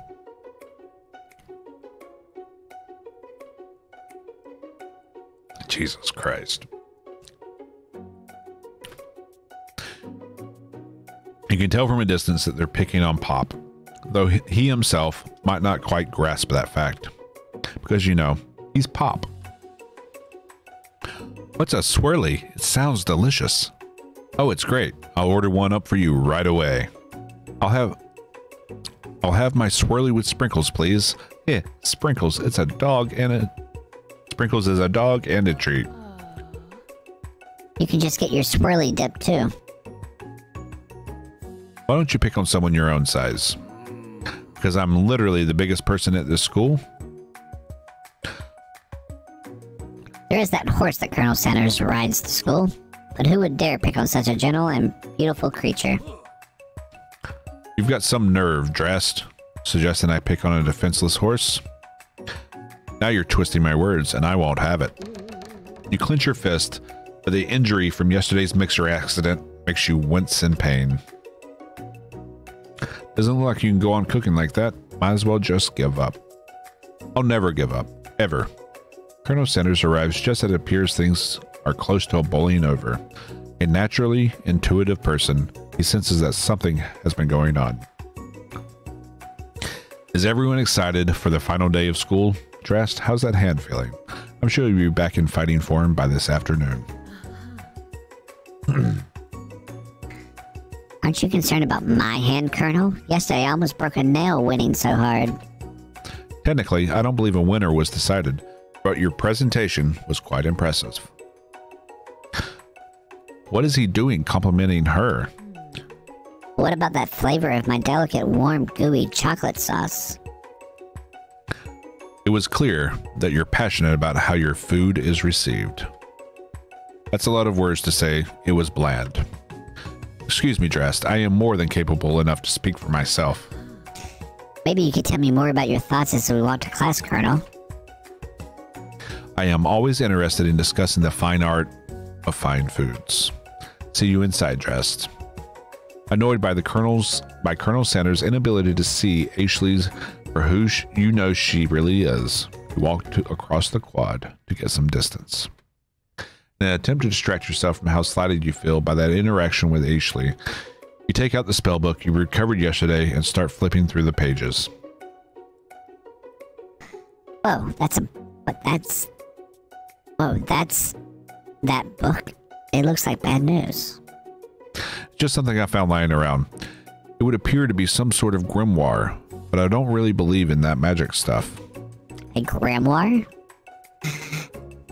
Like a book of spells? I don't know. Who would spend so much time decorating a magic book if it weren't really powerful? I can think of one surefire way to find out. You open to a page covered with arcane warnings. Cast only in case of extreme emergency, it says around the edges of the page. I could use this spell here that says it will erase anyone I choose from all my memories. If I scrub out Colonel Sanders, it would probably help me focus better on the upcoming final exam.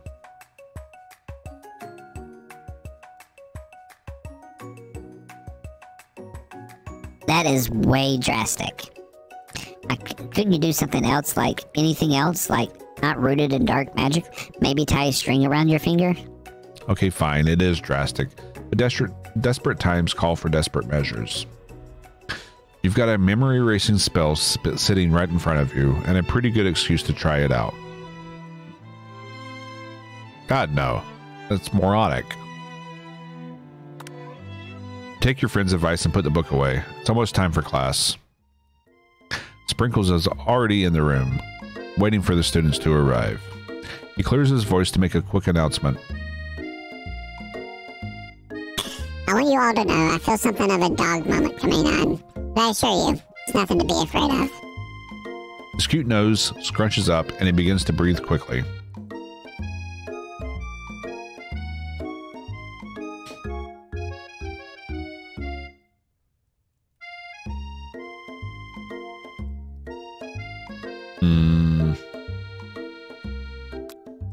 He must be hungry. Reach for some old homework to give him as a snack. Dogs can be rather unpredictable, especially Sprinkles. Wait to see what happens.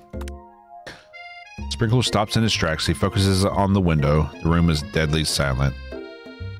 When you follow his gaze, you see a tiny orange squirrel perched on the cherry tree outside.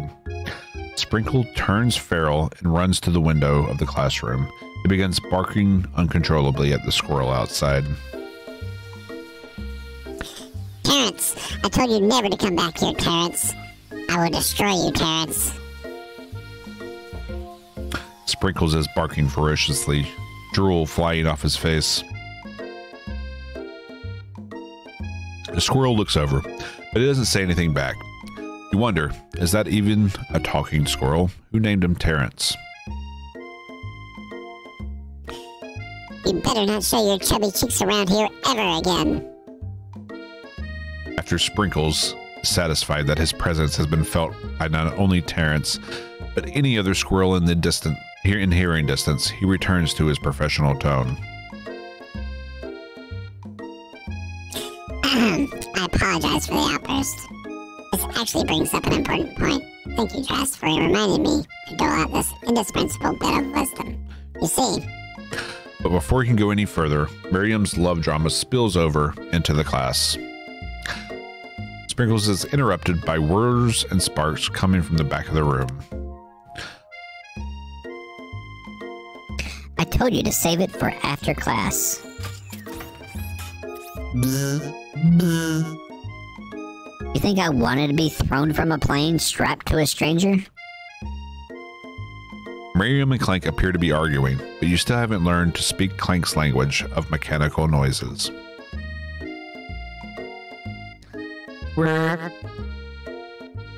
But no, you had to show off for your cool kid friends, Jeff and Joan, J and J, forever. Watch us form a triangle in midair as we descend. Triangles are the strongest shape, don't you know?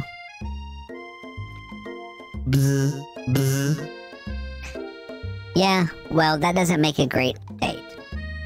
That doesn't make it a great date.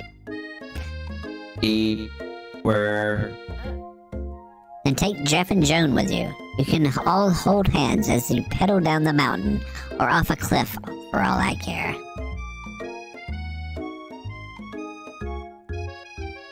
sad beep.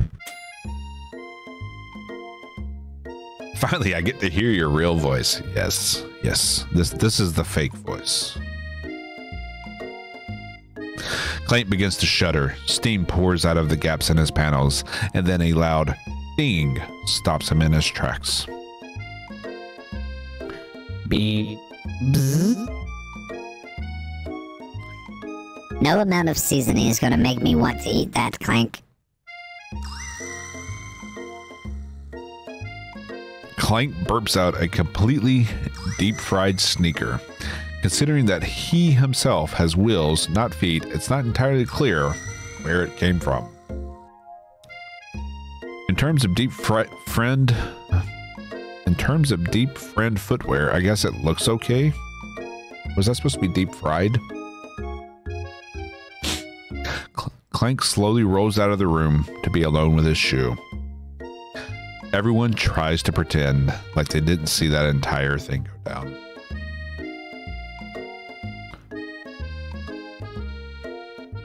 Oh, and Shinobi, thank you. This is all your fault. You sent us over the top, and the reason we're playing this game. I have you to thank for that.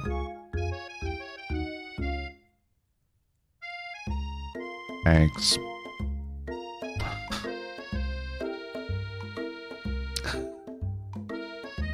Nothing like a loud public breakup to cast a pall over the final day of school. Well, that was unfortunate. But we mustn't be distracted from what lies ahead. The final competition showdown challenge exam. I'm still working on the title, but I think you get it.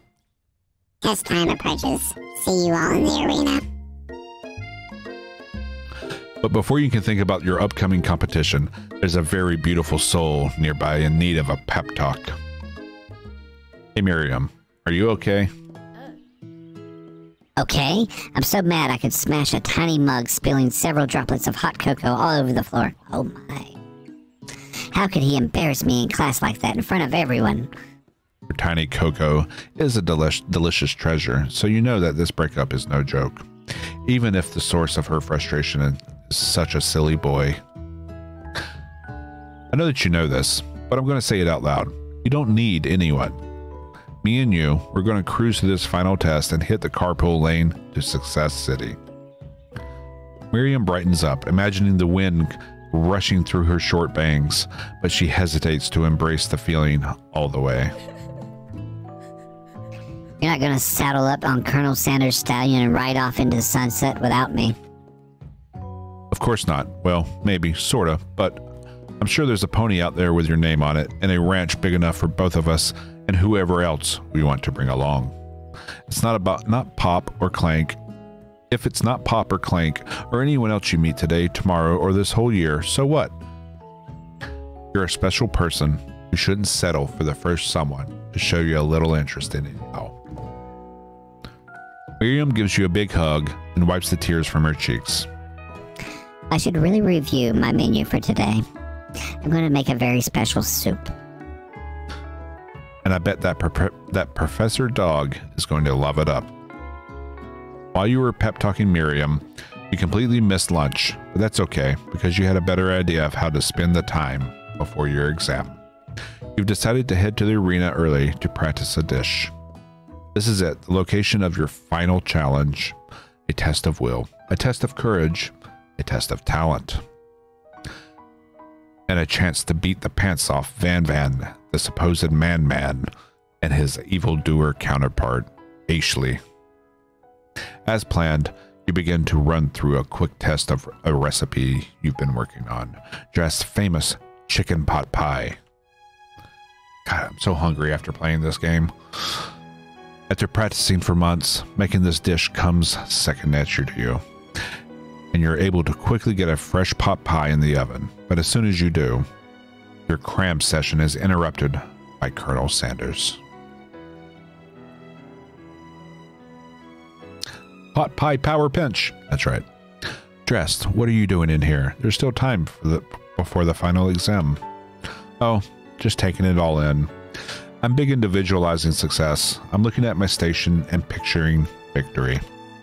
A pot pie has begun to bake, and the smell is slowly filling the space around you. Visualizing, huh? That's too bad. I was hoping you were here cooking something delicious.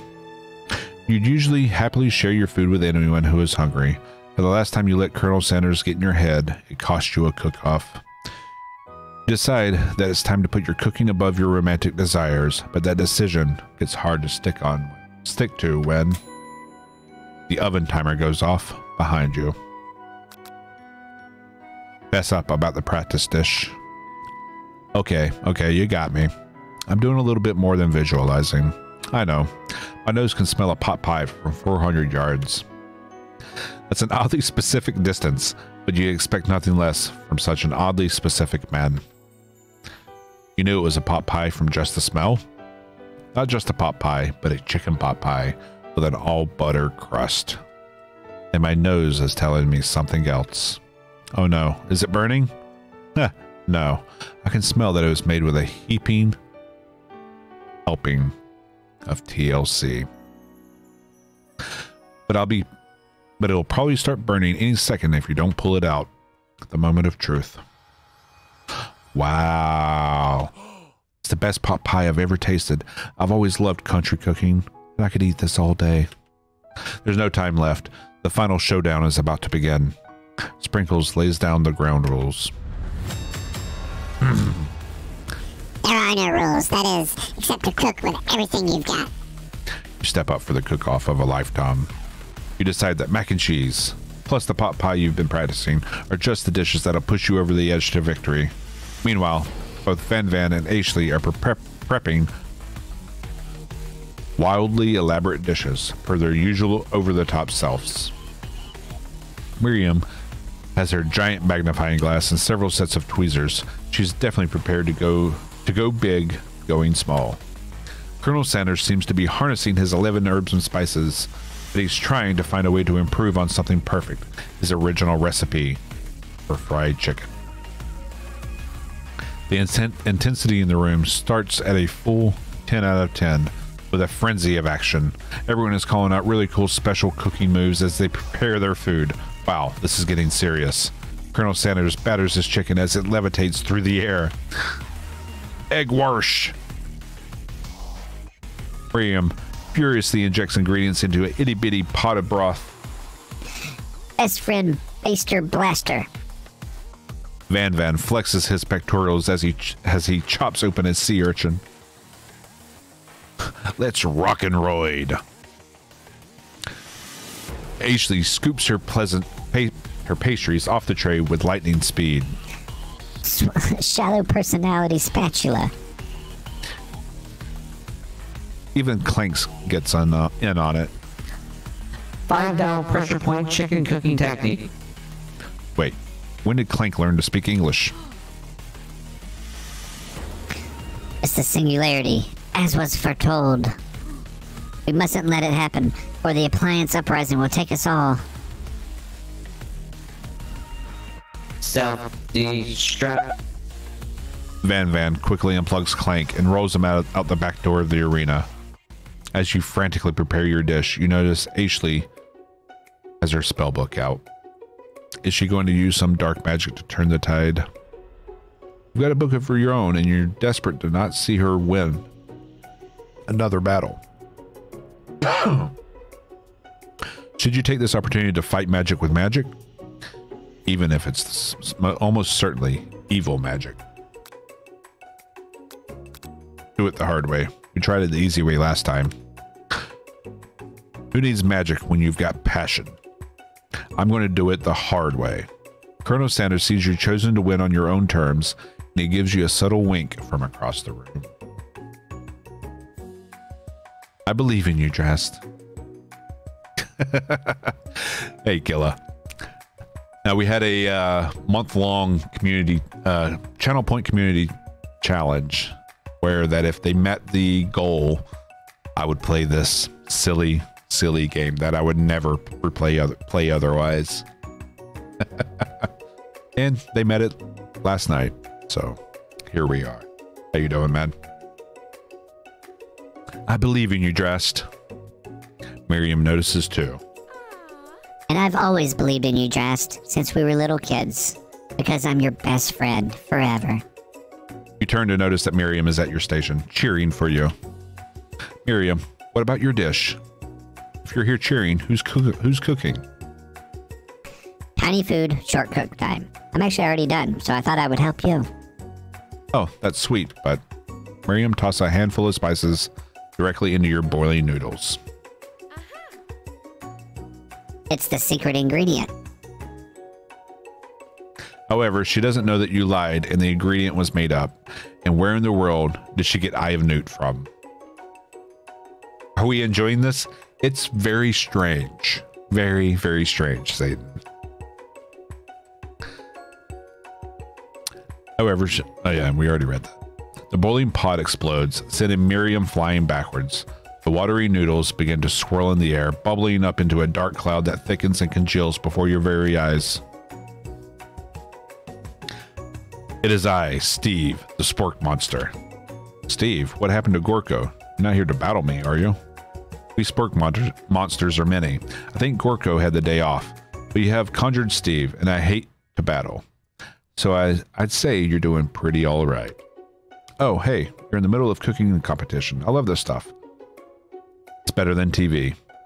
You crazy kids and your culinary skills really impress me. Mind if I hang out? I'm sorry, Steve, but I'm kind of in the middle of something. Do you mind? Yeah. I know, Satan. I mean, there's a spork monster on the screen. Come on, this is weird. And it looks like dried mashed potatoes that he's formed out of, with gravy seeping out of his mouth. Steve, the spork monster, notices you've got a grimoire stashed beneath your cooking station. I see what you're up to. Crisscross some magical items and accidentally summoned me, huh? Yeah, you guessed it, sorta. If you're here, would you mind tossing some fresh noodles in a pot of salted water? I'd love to. I've always wanted to be a top chef, actually. You know, when I was just a little spork pup back in the old country.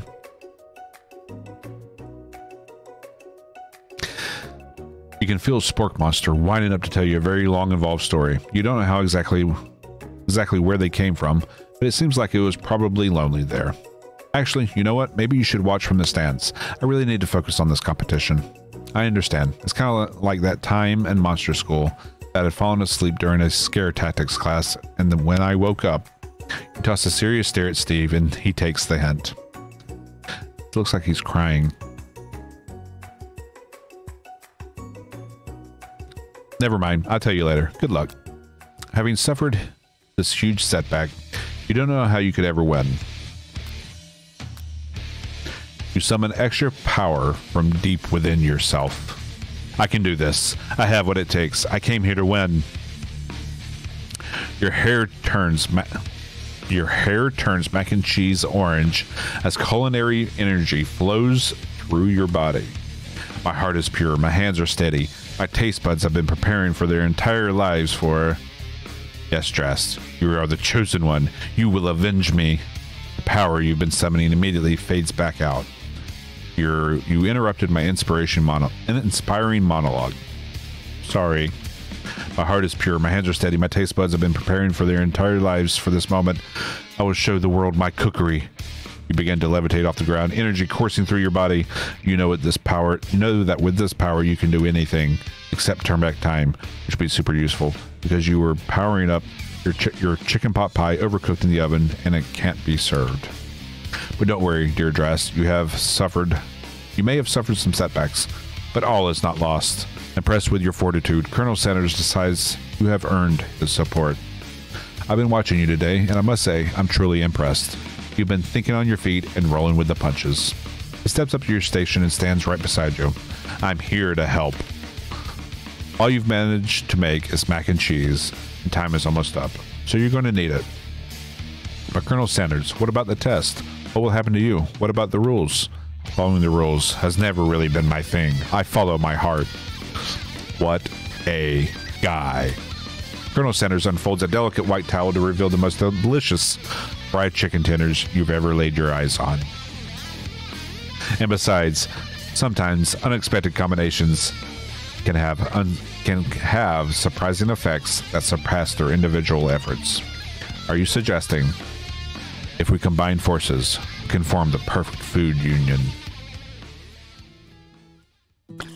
Time's up, students. With time expired, it's the moment everyone has been waiting for. You must now prepare to present your dishes. A handful of students stand tall, but the class seems incomplete.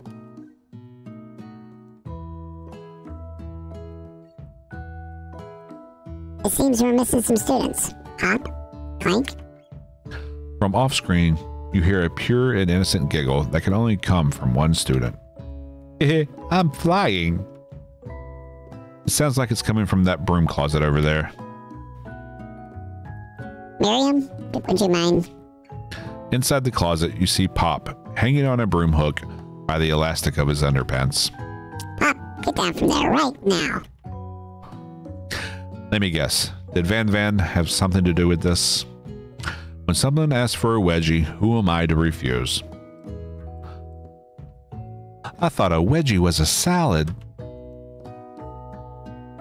Looks like Pop is eliminated from the challenge. Seeing how he didn't cook anything. I can't feel my legs. May I be excused? Sure. You kids and your pranks. I must say, it's not the worst prank in UCSAL history, but it's not exactly yearbook material. Wait a second. Pranks. Clank. Where did that pressure cooker roll off to? You wait to hear a signature word beep or other onomatopoeia, but there's none. Somehow, he must have gotten unplugged, I guess. We'll have to figure that out later. That leaves only 4 remaining students. Please collect your final projects. Yes, it has been a long semester. 3 days. Wow, 3 whole days long. But after days of hard work, the time has come for me to eat. Miriam, please step forward. Now describe your dish. I've made tender udon noodles in savory soup. My word, it's so delicate. Is that a teeny tiny Naruto Maki I spy afloat in this itsy bitsy bowl? Yes, chef. Please call me Sprinkles. Chef is my father's name.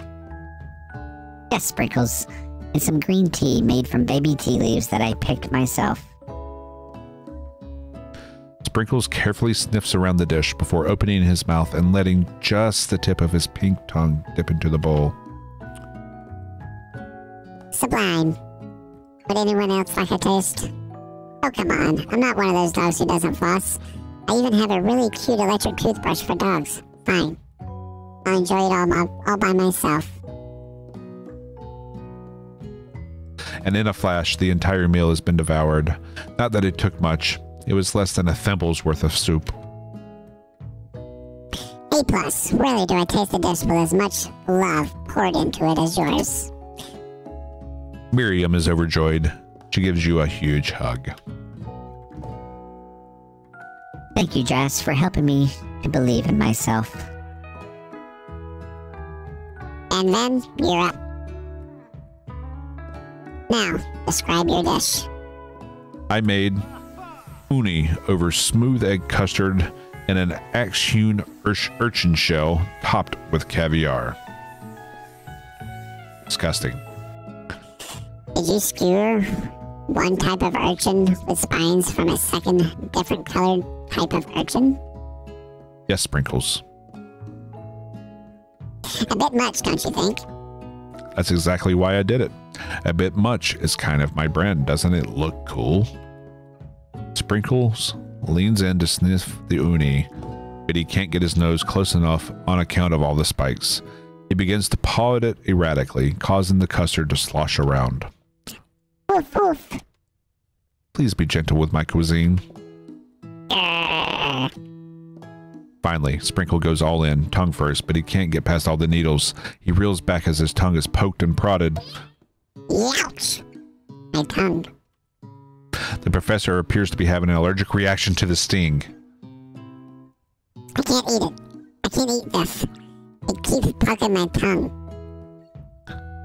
Disqualified. A stunning turn of events. Who would have thought that serving food in a bowl made of needles would make it difficult to eat? Dejected, Van Van does not go gentle into the night. Disqualified for glamour? Don't discount sympathy. I can't even do that for a lisp. Sympathy. This isn't the last you've heard of me. Before forcing us to endure this swollen tongue for another moment, Sprinkles graciously laps a bowl of milk. I know, yeah. I'm a dog and I drink milk. Get over it. Sometimes it helps calm my agitated tongue. Next student, Ashley. It's time to step up. Now, describe your dish. I made orange blossom Turkish delight and a light rosewater syrup topped with French meringue and connected by sugar glass. That actually doesn't sound too bad. Indeed, it's quite delightful. However, I'd ask you please refrain from eating it or attempting to taste it in any way. It's very fragile and meant to be a display piece. Don't eat the food at a cooking school? Got toast in your ears or something, Drast? I told you, it's a display piece. Ashley, I must say, it is beautiful. However, this is a cooking competition at a cooking school. Yeah, which is why I cooked it, and did an extremely good job cooking it, too. I didn't realize we were having an eating exam. If I wanted to be judged on eating, I go to the College of Eating. School for the hungry. Can I enroll there, please? Please?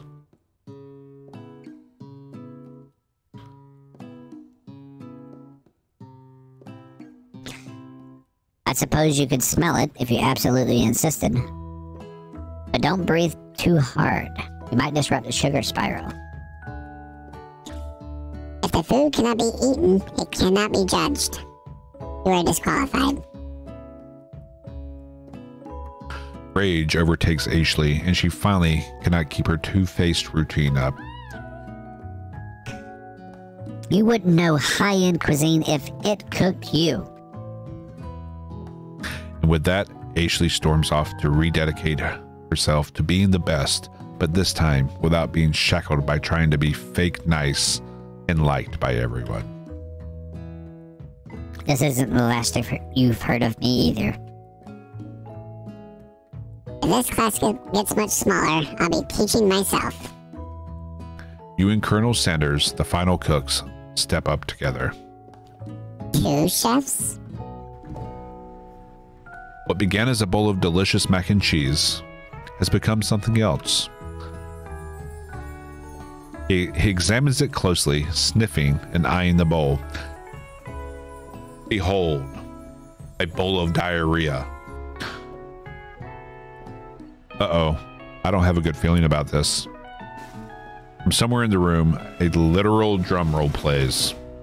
Just when I thought I've seen everything in this kitchen, you've given me this thing. It completely blew me away. My 49 dog years of life, I've never tasted anything so delicious and perfectly balanced. It's so delicious, in fact, that everyone passes the class. You pass, and you pass, and you get a pass. He's turned into Oprah. Everyone gathers around and partakes of the mac and cheese bowl. They all seem to transcend this reality into another dimension. You win.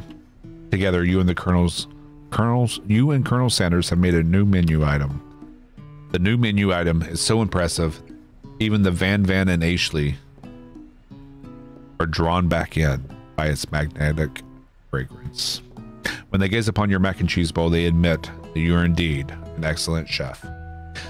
Sprinkles declares that you have passed. Everyone has passed. There were supposed to be more battles, but come on, how could they be any better than this one? Now that the school year is complete and everyone has graduated, students return for one last assignment to get their groove on. The cafeteria has been completely redecorated in order to serve as the site of the school's graduation dance. Compared to the massive high-tech cooking arena, the humble decor seems to be downright cute and cozy. DJ Dog in the house. Ow!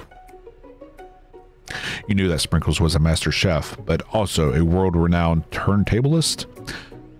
Who says you can't teach an old dog new tricks?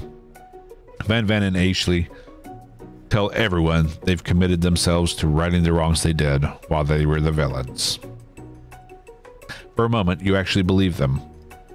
Not another haunting. No ghost allowed at graduation. It's clearly written in the school's bylaws. I was never actually a ghost. It was all a trick to get you to finally notice me. Oh, amusing. And now that everyone is together, it's the Spork Monster. He's totally mellowed out. Everyone, the Spork Monster is no more. From here on out, I prefer that everyone refer to me by my new name, Party Monster. Student tries to finish what he had to say, but everyone is too wrapped up talking to Spork. Sorry, Party Monster. Dejected, student walks off. I guess his plan didn't work to be noticed. Maybe things didn't work out for Miriam romantically, but she found the love in her cooking, and you know she's going to do great. A red carpet rolls across the floor of the ballroom. It's like a Hollywood movie premiere. Who could command such an entrance? It's Pop. He's arrived late to the dance, but apparently for good reason. Walking the carpet, you see atop his dirty chef's hat, a crown. Welcome back, Pop. I know you weren't able to complete the final exam and accept your diploma, so we had it mailed directly to your father. We figured it was the least we could do for the school's dean. Oh, now I get it. And we get a new wing on the school. Not to mention the honor of educating the son of the Chancellor of such and such. The music at the dance is interrupted by the sound of sparking and electrical hissing. It's Clank, who has arrived late to the dance. Now that I have graduated, I can reveal my truth. Whoa, he's still doing the talking thing. I am Clank. I am not of this earth. I am actually from a faraway planet in another dimension. What? What? I actually feel like I knew this the whole time.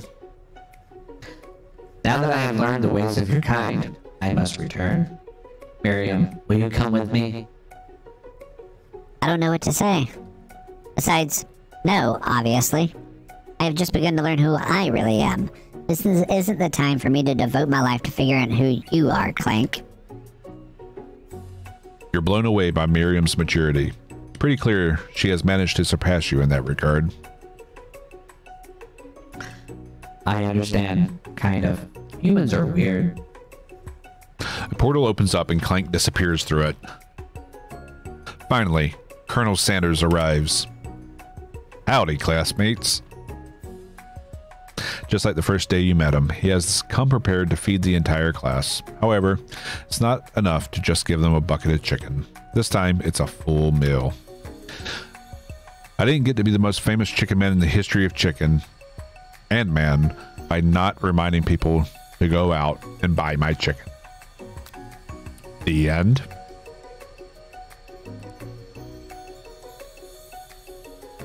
Seriously, that's it? No, it's not the end. As everyone feasts on their delicious chicken dinner, Colonel Sanders finds you sitting at the edge of the dance floor. Colonel Sanders. Yes, Drast. I couldn't help but wonder, was our final exam team up purely an act of strategy, carried out by two cunning chefs, or was it something more? I'm afraid I can't answer that question directly. Instead, I'd like to ask you a question of my own. I have this do-si-do. Colonel Sanders extends his hand to you, and you feel a surge of energy jump off the tips of his fingers. His hand, the hand of a master chef, so dedicated to the craft of fine cookery, so tender yet refined, so milky smooth, fingers like finely battered drumsticks, turned in flour, soaked in buttermilk, and dusted with exotic spices. But they do not reach for tongs, a knife, or even a spork. Tonight, they reach for you. And though our feet may tire of dancing, I believe that this is just the beginning of our steps together. Colonel Sanders, will you not only join me on the dance floor, but in the kitchen as my co-chef and partner in both businesses and in life? You gasp. Could it be? Is he really saying me and you together? Ever since I met you, my dream has changed. It's not enough to simply open the world's greatest chain of fried chicken restaurants. No, even then, my life would be incomplete without you by my side. So what do you say, partner? I say, I love you, Colonel Sanders. The end.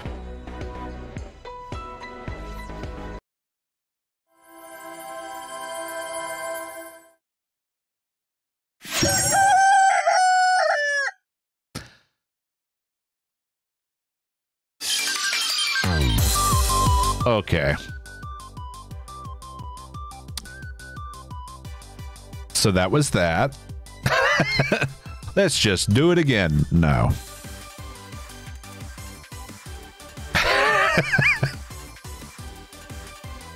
That was absolutely insane. Yeah, that was definitely a trip.